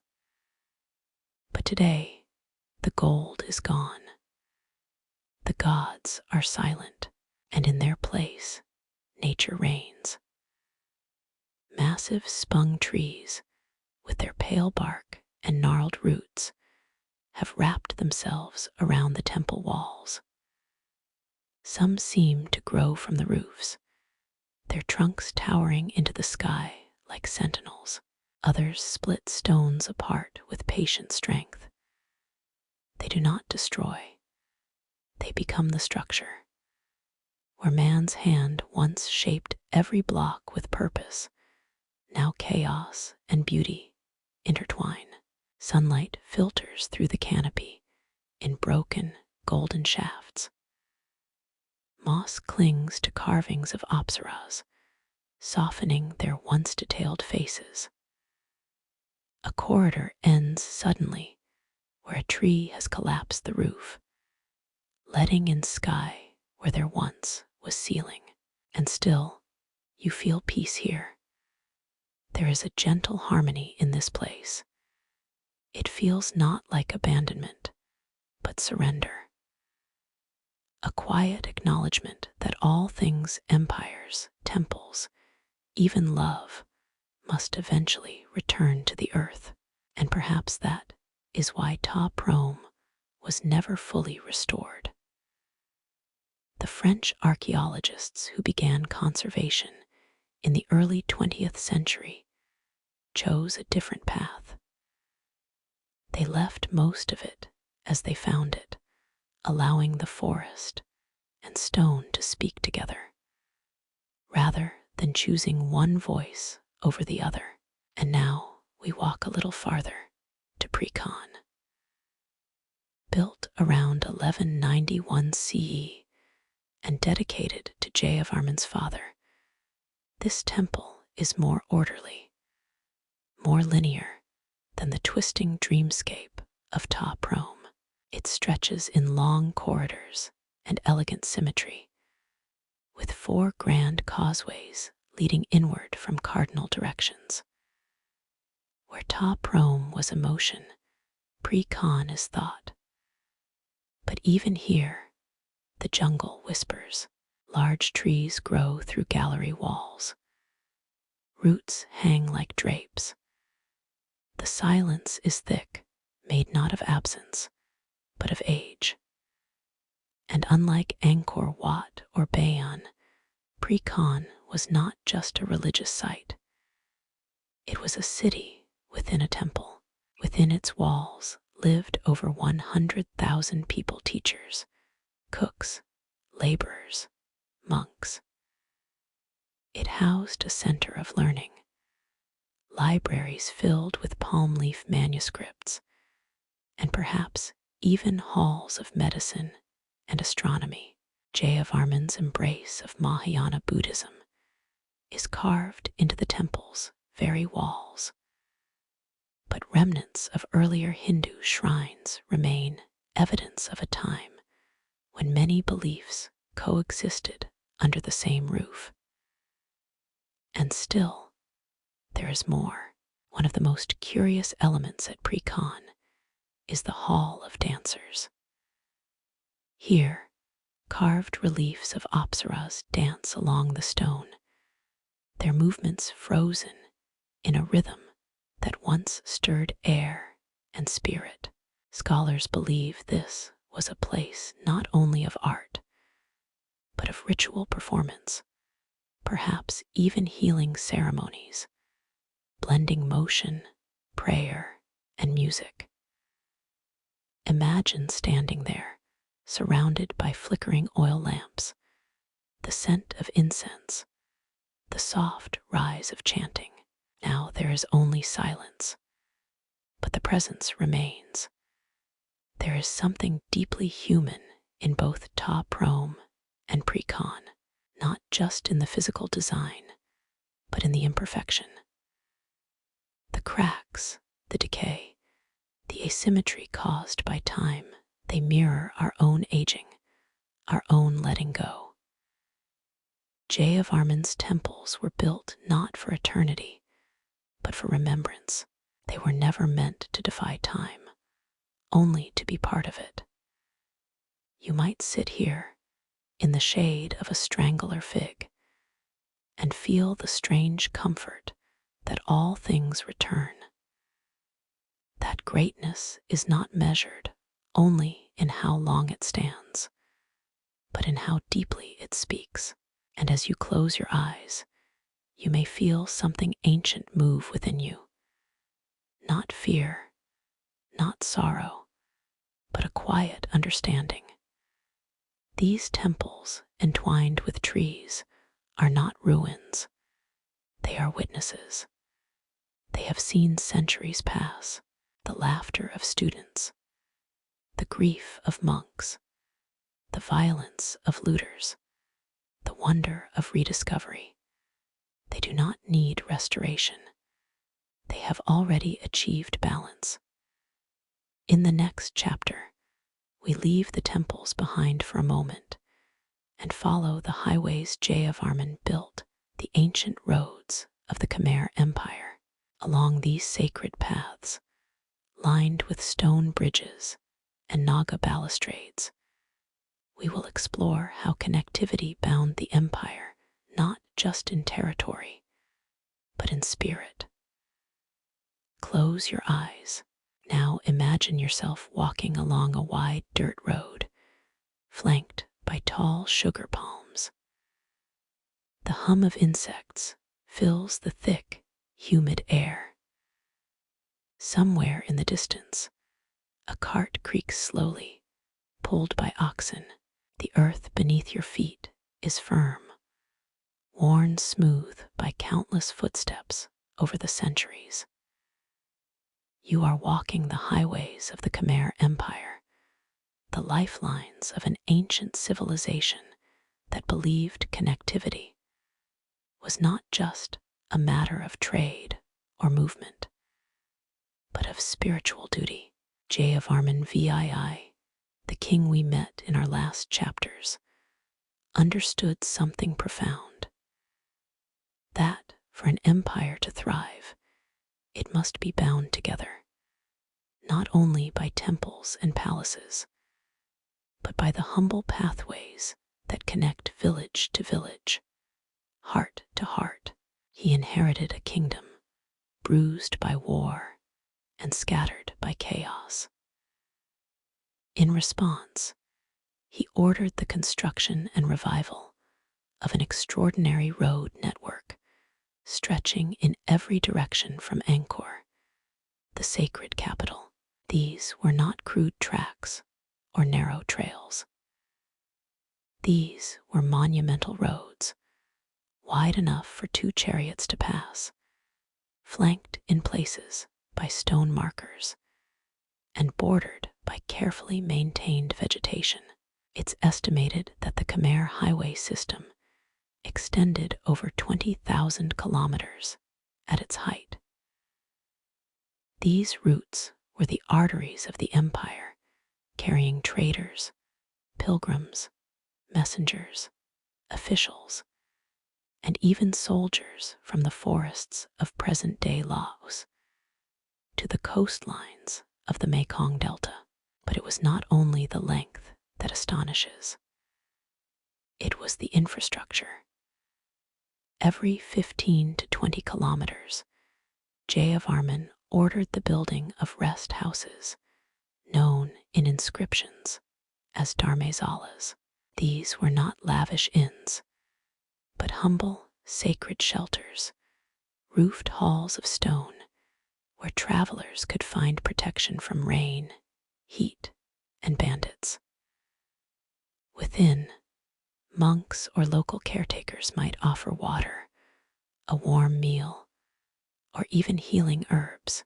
These dharmasalas weren't simply places to sleep.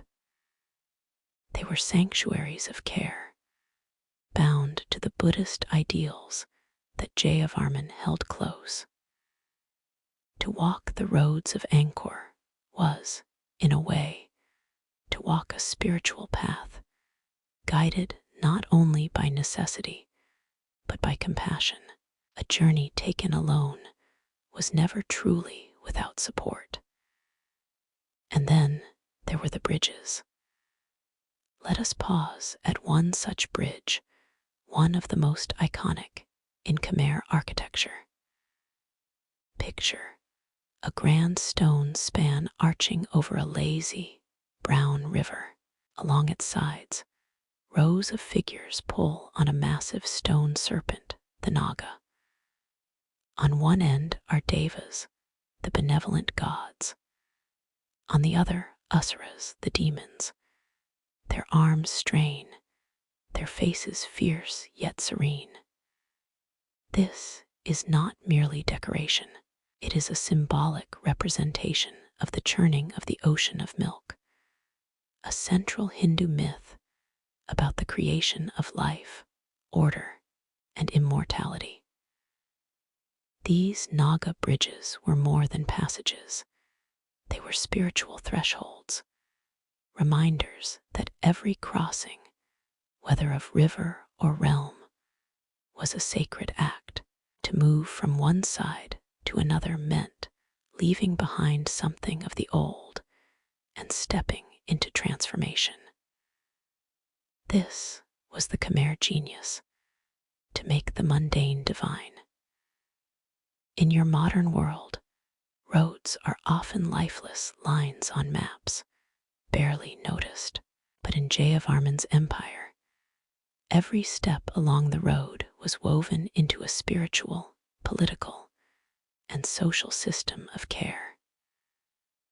The empire's capital, Angkor Thom, was the central spoke in this great wheel. From its towering gates, each adorned with the same serene faces of the Bayon, roads extended outward like veins. They linked to Phimai in the west, in modern-day Thailand, Vat Phu in the northeast, now in Laos, and even toward the Mekong's mouth, where goods from China and India arrived by boat. Along these roads, goods flowed: rice, fish paste, incense, palm sugar, and dried fruits. Bronze tools, lacquered boxes, carved ivory, sacred texts, lotus flowers, and sandalwood. But more importantly, ideas flowed too. Buddhism and Hinduism did not just stay confined to royal courts. They spread through pilgrims, wandering teachers, and artisans. Medical knowledge, poetry, and astronomical calculations passed between monasteries. The roads of Angkor were the empire's circulatory system of the mind and soul. And here we must pause to reflect on something quiet and profound. Jayavarman VII's choice to invest in roads, bridges, and rest houses was an act of humility in a time when many rulers were obsessed with constructing deathless tombs and self-glorifying monuments. He instead focused on the living, on easing the burden of the traveler, on ensuring the safety of a mother walking with her child, or a monk seeking a place to rest before prayer. He saw the kingdom not from atop a throne, but from the ground, through the eyes of the people who walked it. And it worked. His road system bound the empire together for decades beyond his reign. Even after his death, many of these routes remained in use, so well constructed were they that remnants can still be seen today, beneath layers of dirt and forest, waiting to be uncovered by modern eyes. But time, as always, moves forward. As the centuries passed, later kings neglected these roads. The Dharmesalas crumbled, forests returned, the old bridges fell into ruin, their Naga balustrades worn by rain and time. Some were swallowed by vines, others simply forgotten. Yet even now, when archaeologists or villagers stumble upon a stone post or a collapsed causeway deep in the Cambodian jungle, it is a reminder, a whisper from the past, that someone once cared enough to make sure no one walked alone, that there was once a king who believed roads could be sacred. And so, when you think of the Khmer Empire, do not only remember its temples, remember its paths, for they are the threads that held the tapestry together. And in their silence, they still speak. In our next chapter, we will begin to unravel the slow decline of the empire, how shifts in faith, power, and water slowly loosened the once tight weave of Khmer civilization. The glory still stood, but shadows crept in. The jungle stirred, and time began to reclaim what man had made.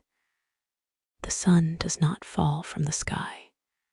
It lowers, slowly casting long shadows, softening gold into gray. And just like the day, so too did the Khmer Empire begin its descent, not with collapse, but with quiet unraveling.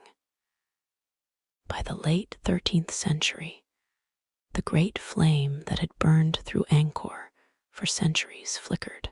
Its temples still stood proud, its monuments still whispered to the skies.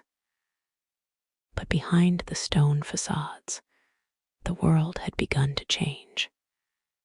It is difficult to name a single cause.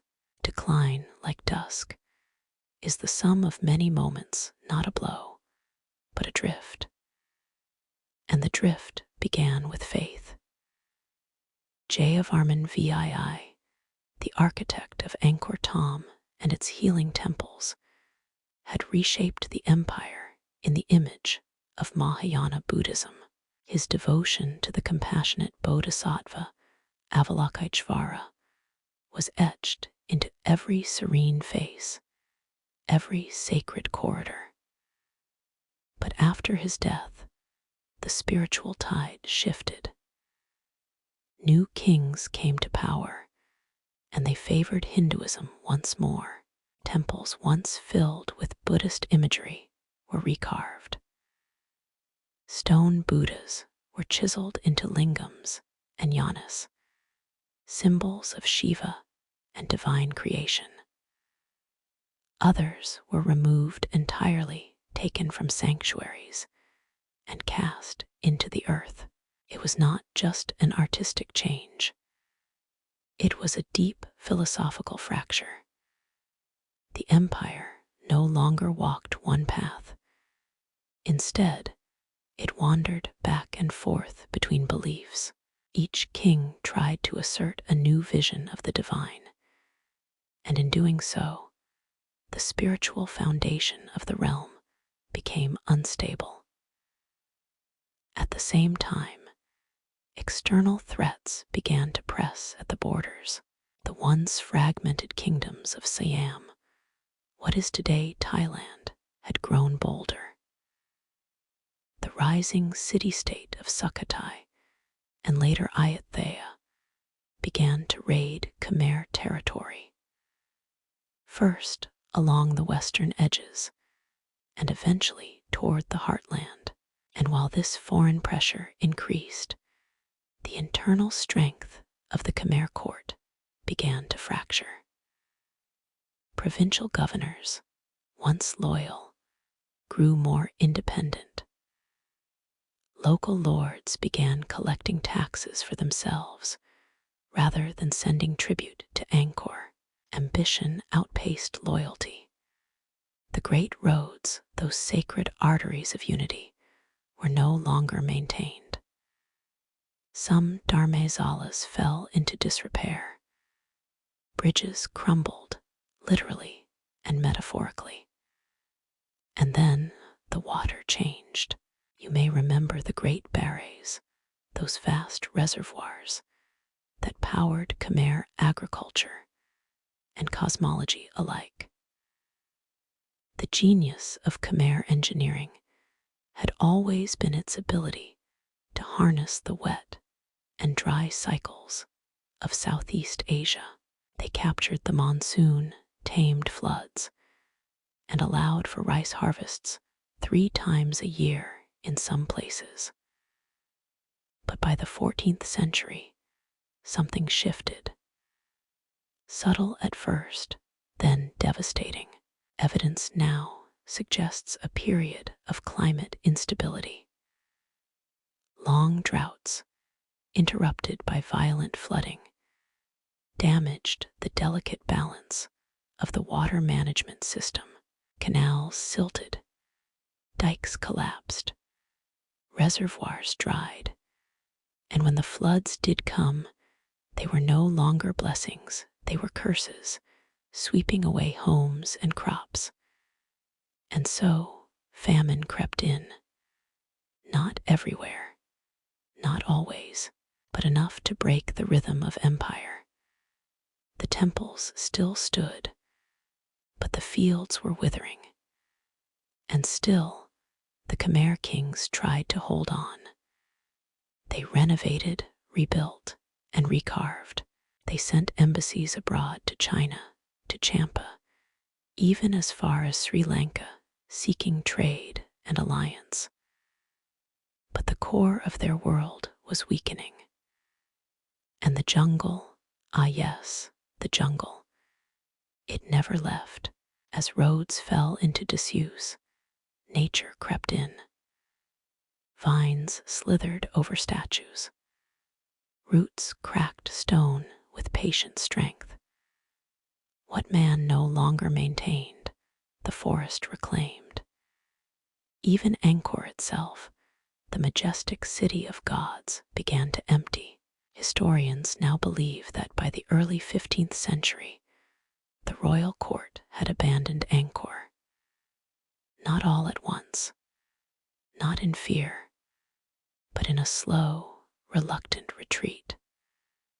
They moved southeast toward the more defensible city of Phnom Penh, closer to the Mekong and the sea. There, the capital was reborn, but it was smaller, more humble.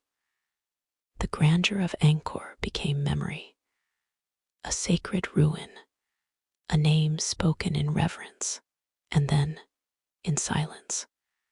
Foreign travelers began to visit. In 1296, A Chinese diplomat named Jayavarman recorded what he saw in Angkor. He described elegant stone towers, golden spires, bustling markets, and dancers like none he had ever seen. But even then, in his time, there were signs that something was slipping. Temples were still active, yes, but fewer in number. Structures lay in disrepair. The central palace had grown quieter. The glory Joe saw was fading, even as he wrote it. And then centuries passed, and the jungle deepened, until one day the temples were no longer part of daily life. They became myth. Local villagers remembered Angkor only in legends, as the city of gods, a place too holy, too grand to be human-built. When French explorers rediscovered Angkor in the 19th century, they found it wrapped in silence. Trees had grown through towers. Entire galleries had collapsed. Bas-reliefs, once bright and alive, were shadowed and moss-covered. Yet, despite the centuries, despite the rain, the wind, the vines, they still stood. The Khmer Empire had declined, its kings forgotten, its gods silenced, but its stones endured. And in those stones, one finds a strange comfort. Empires rise, empires fall, but memory, carved deep enough, does not vanish. It waits. In the hush of the jungle, in the glint of gold leaf beneath dust, in the gaze of a bodhisattva, half buried, yet still watching. And as we come closer to the end of our journey, we turn now to the rediscovery of Angkor, how Western eyes looked upon what remained, and what they imagined they saw.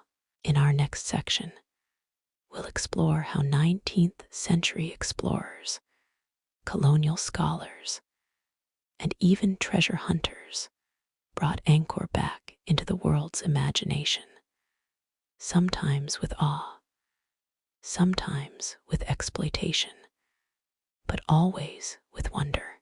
The jungle does not forget. It only waits. For centuries after the fall of Angkor, the once majestic temples slept beneath a canopy of green. Trees, vines, and creepers wrapped around spires once crowned in gold.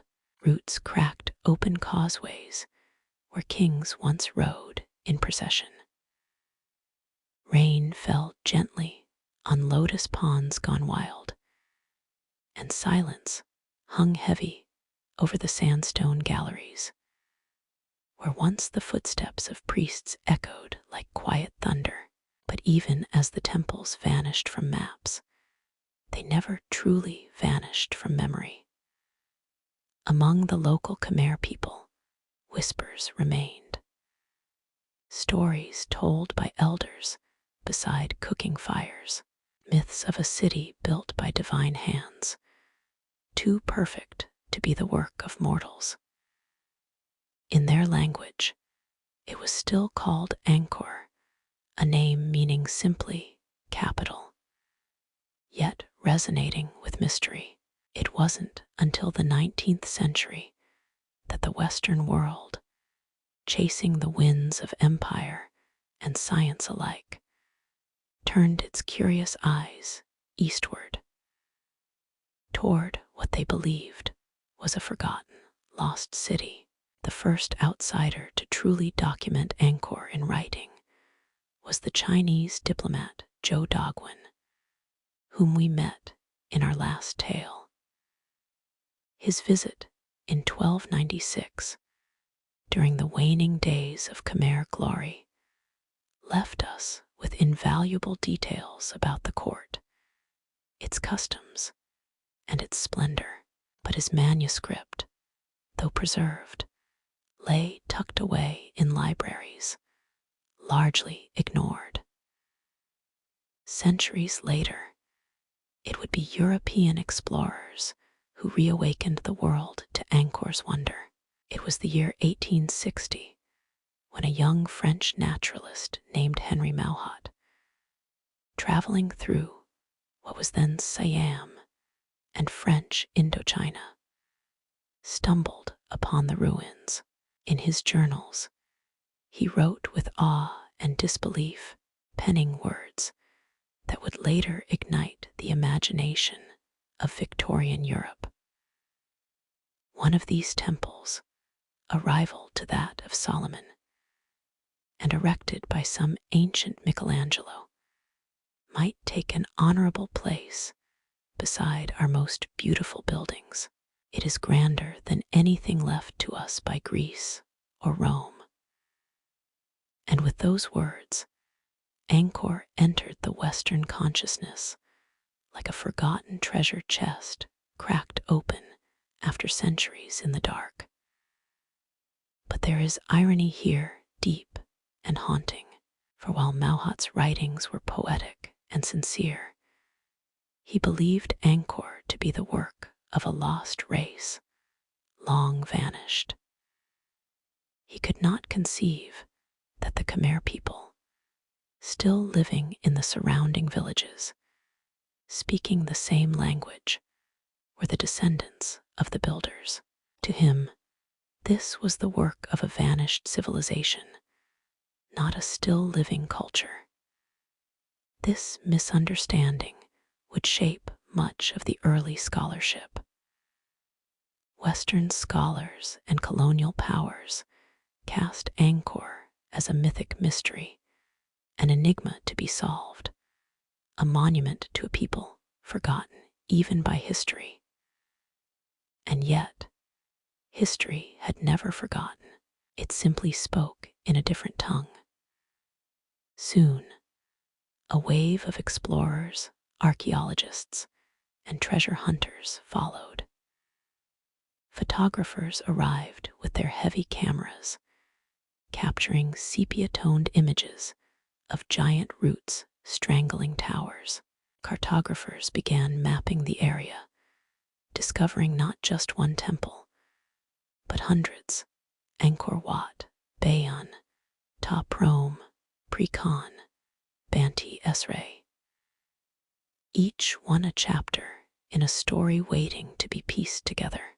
One of the most important efforts came with the establishment of the École Française d'Extrême-Orient, EFI, in the early 20th century.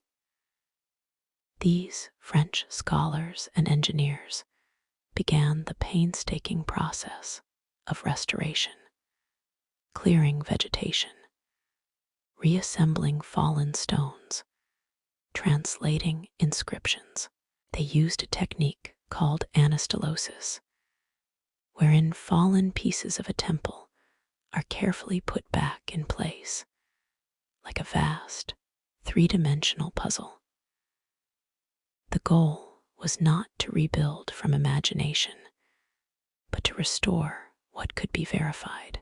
And in doing so, Angkor began to rise again, not as a place of worship, but as a symbol of Cambodia's past and potential. But these efforts were not without complexity. Colonialism loomed in the background, for while French scholars protected Angkor from further decay, they also placed it within the narrative of European discovery and superiority. Museums in Paris filled with Khmer statues. Artifacts were removed, some legally, many not. And for all the reverence Westerners showed the stones, they often overlooked the people who lived alongside them. To the local Khmer villagers, these ruins were never truly lost. They were part of the landscape, part of daily life. Children played in the shadow of Apsaras. Farmers grazed cattle near ancient moats. Monks continued to light incense at the altars, whispering prayers older than nations. The West may have rediscovered Angkor, but it never belonged to the West. Still, fascination grew. Writers, poets, and artists fell under the spell of Angkor. In 1911, the writer Pierre Lodi described Angkor as a vast symphony in stone, a hymn to eternity.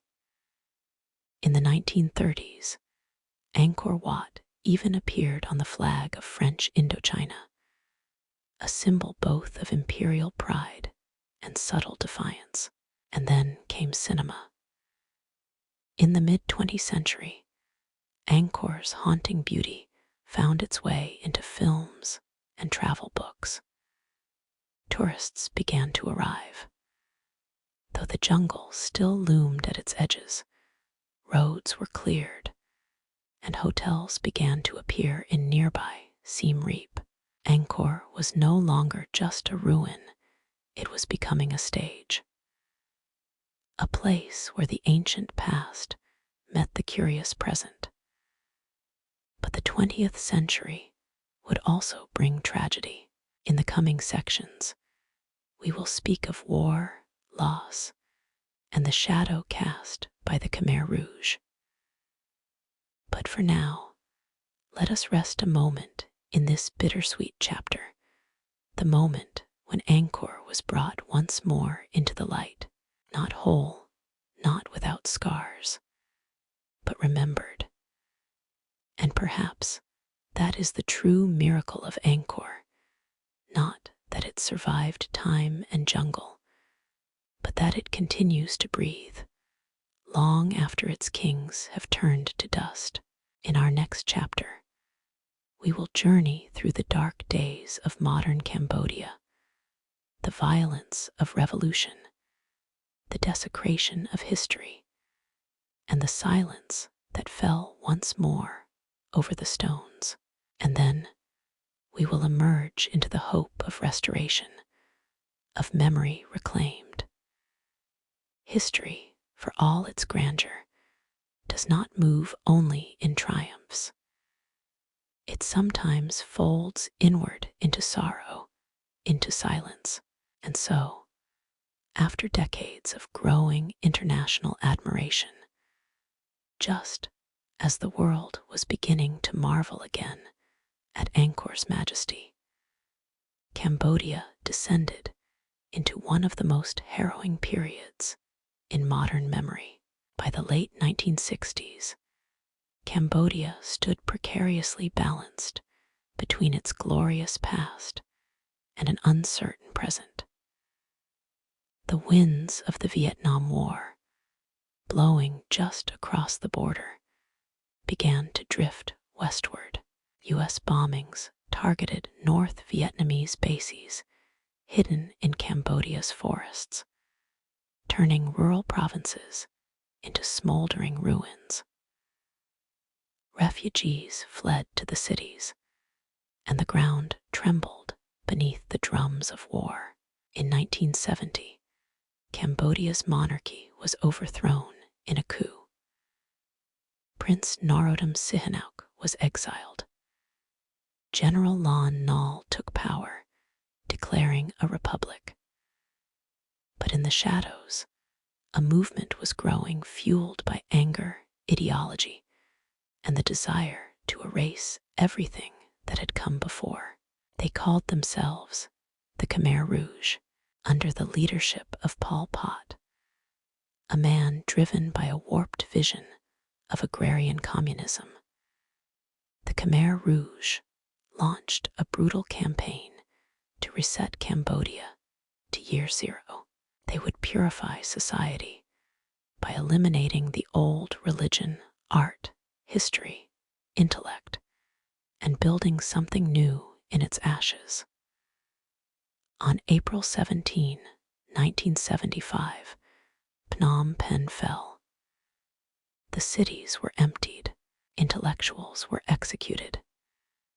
Teachers, monks, artists, and even those who merely wore glasses, seen as a sign of education, were marched to killing fields or buried in unmarked graves. And in the face of such cruelty, what became of Angkor? The temples, once the proud legacy of Khmer civilization, were deemed symbols of a past the regime despised, feudal, religious, and royalist. For the Khmer Rouge, who rejected religion in all forms, these sacred spaces were meaningless. Some temples were used as military outposts. Others were left to crumble. Still others were plundered. There are stories, whispers, really of ancient statues thrown into rivers, beheaded in fury, of inscriptions smashed to erase identity, of monks dragged from prayer at Angkor Wat, their saffron robes stained with the dust of exile. And yet, in all this destruction, Angkor survived. Not because it was protected, but because the Khmer Rouge regime, despite its reach, could not fully destroy what it could not understand. Angkor was too vast, too ancient, too entangled with the jungle. Its towers stood in silent defiance as the country around them bled. From 1975 to 1979, nearly 2 million Cambodians died of starvation, disease, and execution. Among the dead were not just the living, but pieces of history, books burned, manuscripts lost, artisans silenced. The cultural memory of a people severed at the root. But even in this darkness, some light remained. In isolated villages, elders continued to pass down stories of Angkor. Local guides, risking their lives, taught children the names of the gods, the stories carved into temple walls. Memory became an act of resistance. When the Khmer Rouge fell in 1979, the country lay in ruins. Infrastructure collapsed. Families torn apart. The trauma so deep, it etched itself into generations. But Angkor still stood, weather-worn, bullet-scarred, overgrown, yes, but standing. And slowly, as Cambodia emerged from the nightmare, it began to turn its eyes back to the past, not to escape, but to heal. The 1980s were a time of recovery. War still lingered, and political instability kept the country in tension. But even then, efforts began quietly, cautiously, to protect the temples. Local workers and remaining scholars started to remap the ruins. Buddhist monks returned to forgotten pagodas, clearing vines and lighting incense once more. But there was a new threat, one that did not wear a uniform. Looters. In the power vacuum left behind by war, black market traders descended on Cambodia's sacred sites. Remote temples were raided in the dead of night. Statues were sawed from their pedestals, smuggled across borders, sold to private collectors in Europe, America, and beyond. Whole sections of Angkor's legacy vanished, lost not to time, but to greed. The damage was heartbreaking. One by one, the gods were silenced, faces carved with divine serenity, now faceless, sold to the highest bidder. And yet, amid the shadows, the world began to take notice. In the early 1990s, with the signing of peace agreements and the return of the monarchy, Cambodia reopened to the world. The United Nations arrived. Aid poured in, and for the first time in decades, a full-scale international effort was mounted to preserve Angkor. UNESCO designated Angkor a World Heritage Site in 1992. With that recognition came global support, resources, and attention. Restoration teams from Japan, France, India, and other nations joined Cambodian archaeologists in a delicate mission to rebuild not just stone, but memory. Each project was a conversation between past and present. Each statue reattached, each gallery reassembled, was an act of remembrance. But more importantly, these efforts helped Cambodians reclaim their heritage. Children, once raised in silence, began to learn the stories again. Schools taught Khmer history. Artists returned to traditional dance, sculpture, and music. Tour guides, speaking to visitors from around the world, told tales of Jayavarman and Indradevi, of Vishnu and Buddha, with quiet pride. The trauma of the past did not vanish, but neither did the roots of identity. And so, from the darkness, something gentle began to bloom again, like the lotus, rising from mud. Today, as we walk through Angkor's galleries, we may still see the scars, bullet holes in balustrades, temples missing their gods. But we also see life. Monks in saffron robes praying beneath bodhisattvas, children sketching Apsaras on notebook pages, old men pointing to carvings and whispering, that is who we were, and who we still are, because Angkor is not just a monument, it is a mirror. It reflects back to Cambodia all the loss it has endured, and all the strength it has found.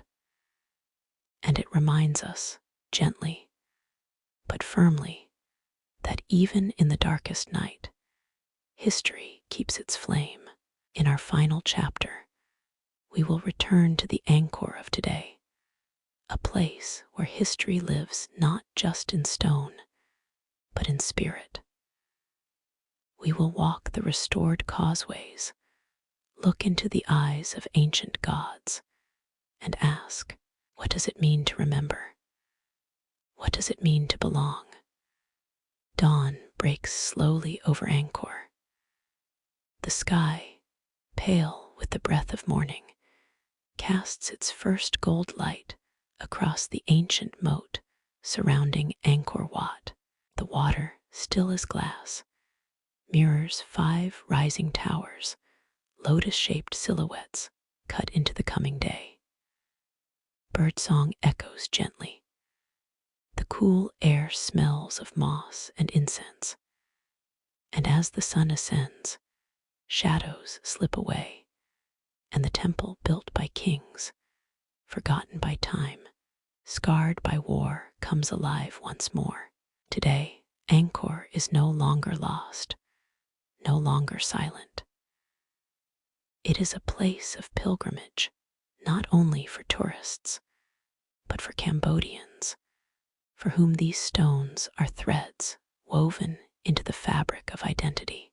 To walk the causeways of Angkor today is to walk not through ruins, but through memory. A memory that is both personal and national. Every carving, every tower, every whisper of wind between the galleries holds echoes of lives long gone and lives still unfolding. For the people of Cambodia, Angkor is not a museum, it is home. It is a sacred geography, a center of gravity, a reminder of what was possible and what still is. The Khmer people have endured unimaginable suffering: genocide, civil war, colonization, exploitation. And yet they remain, they return, they restore. Across the temple complex, restoration continues. The massive faces of the Bayon smile once more, their enigmatic gazes repaired by the hands of engineers from across the globe, working side by side with Cambodian stoneworkers trained in ancient techniques. The roots of Ta Prohm are gently managed so that the jungle may embrace, but not devour, the temple's delicate walls. Visitors from around the world now come not just to see, but to learn, to understand. But the soul of Angkor does not live only in stone. It lives in the arts, revived and vibrant.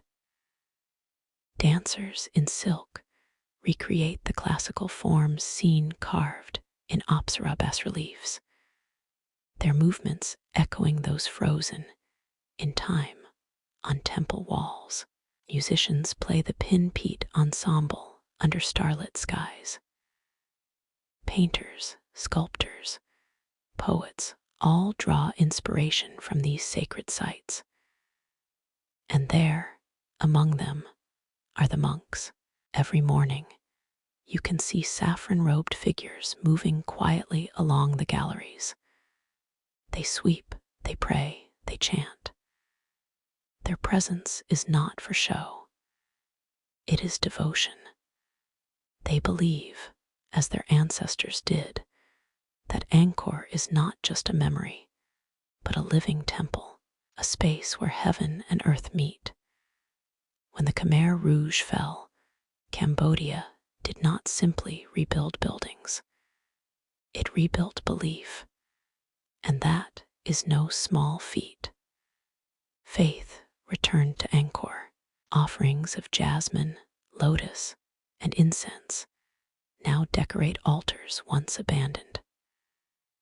Statues once beheaded are slowly being replaced, either through careful reconstruction or, when possible, returned from abroad. Every returned artifact is a thread rewoven into the cultural tapestry. Even technology has come to serve this sacred past. Through LiDAR scanning, archaeologists have discovered that the Angkor complex is far larger than anyone imagined. Beneath the jungle canopy, hidden cities have been mapped, grids of roads, reservoirs, and dwellings that expand our understanding of Khmer civilization. These discoveries do not just reveal size, they reveal complexity, sophistication, design, vision. Angkor was not merely the work of kings, it was the creation of thousands: artisans, laborers, engineers, monks, and mystics. A society in harmony with water, sky, and earth. And so, as we stand in the Angkor of today, we are not in the past. We are in a space that holds all time at once. And here, reflection comes easily. We are reminded of the fragility of empires, the arrogance of forgetting, the pain of silence. And yet, too, we are reminded of resilience, the quiet strength that keeps memory alive even when voices fall still. Perhaps you, wherever you are listening from, have your own ruins, not of temples perhaps, but of dreams, of lost traditions, of names and stories whispered once and never again. And perhaps, like Angkor, they wait, not to be rebuilt as they were, but to be remembered, to be reclaimed, because memory is not only something we keep, it is something we become. And now, before we bring our story to a close, I ask you to imagine this. It is evening. The sun has dipped low over the rice paddies. The last light catches the towers of Angkor Wat in hues of amber and rose. The jungle hums softly. A single monk lights a stick of incense at the central shrine. The scent curls upward, a spiral into the night. He bows, not just to the gods, but to the generations who built, protected, remembered. And in that moment, you are there too, a part of it, a witness, a memory waiting to be passed on. So sleep now, traveler. Let the wind through the palm leaves carry the stories of the Khmer Empire into your dreams. Let the sound of footsteps through ancient stone lull you into rest. For you have journeyed far, not only through centuries, but through the heart of a people who never truly forgot. And neither will you. Thank you for joining me. I hope tonight's journey into the heart of Angkor brought you both peace and wonder. If you're still awake, I'd love to know, where in the world are you listening from? What time is it there? And what dream will the temples of Angkor bring you tonight? Good night, and until next time, this is Sherry signing off.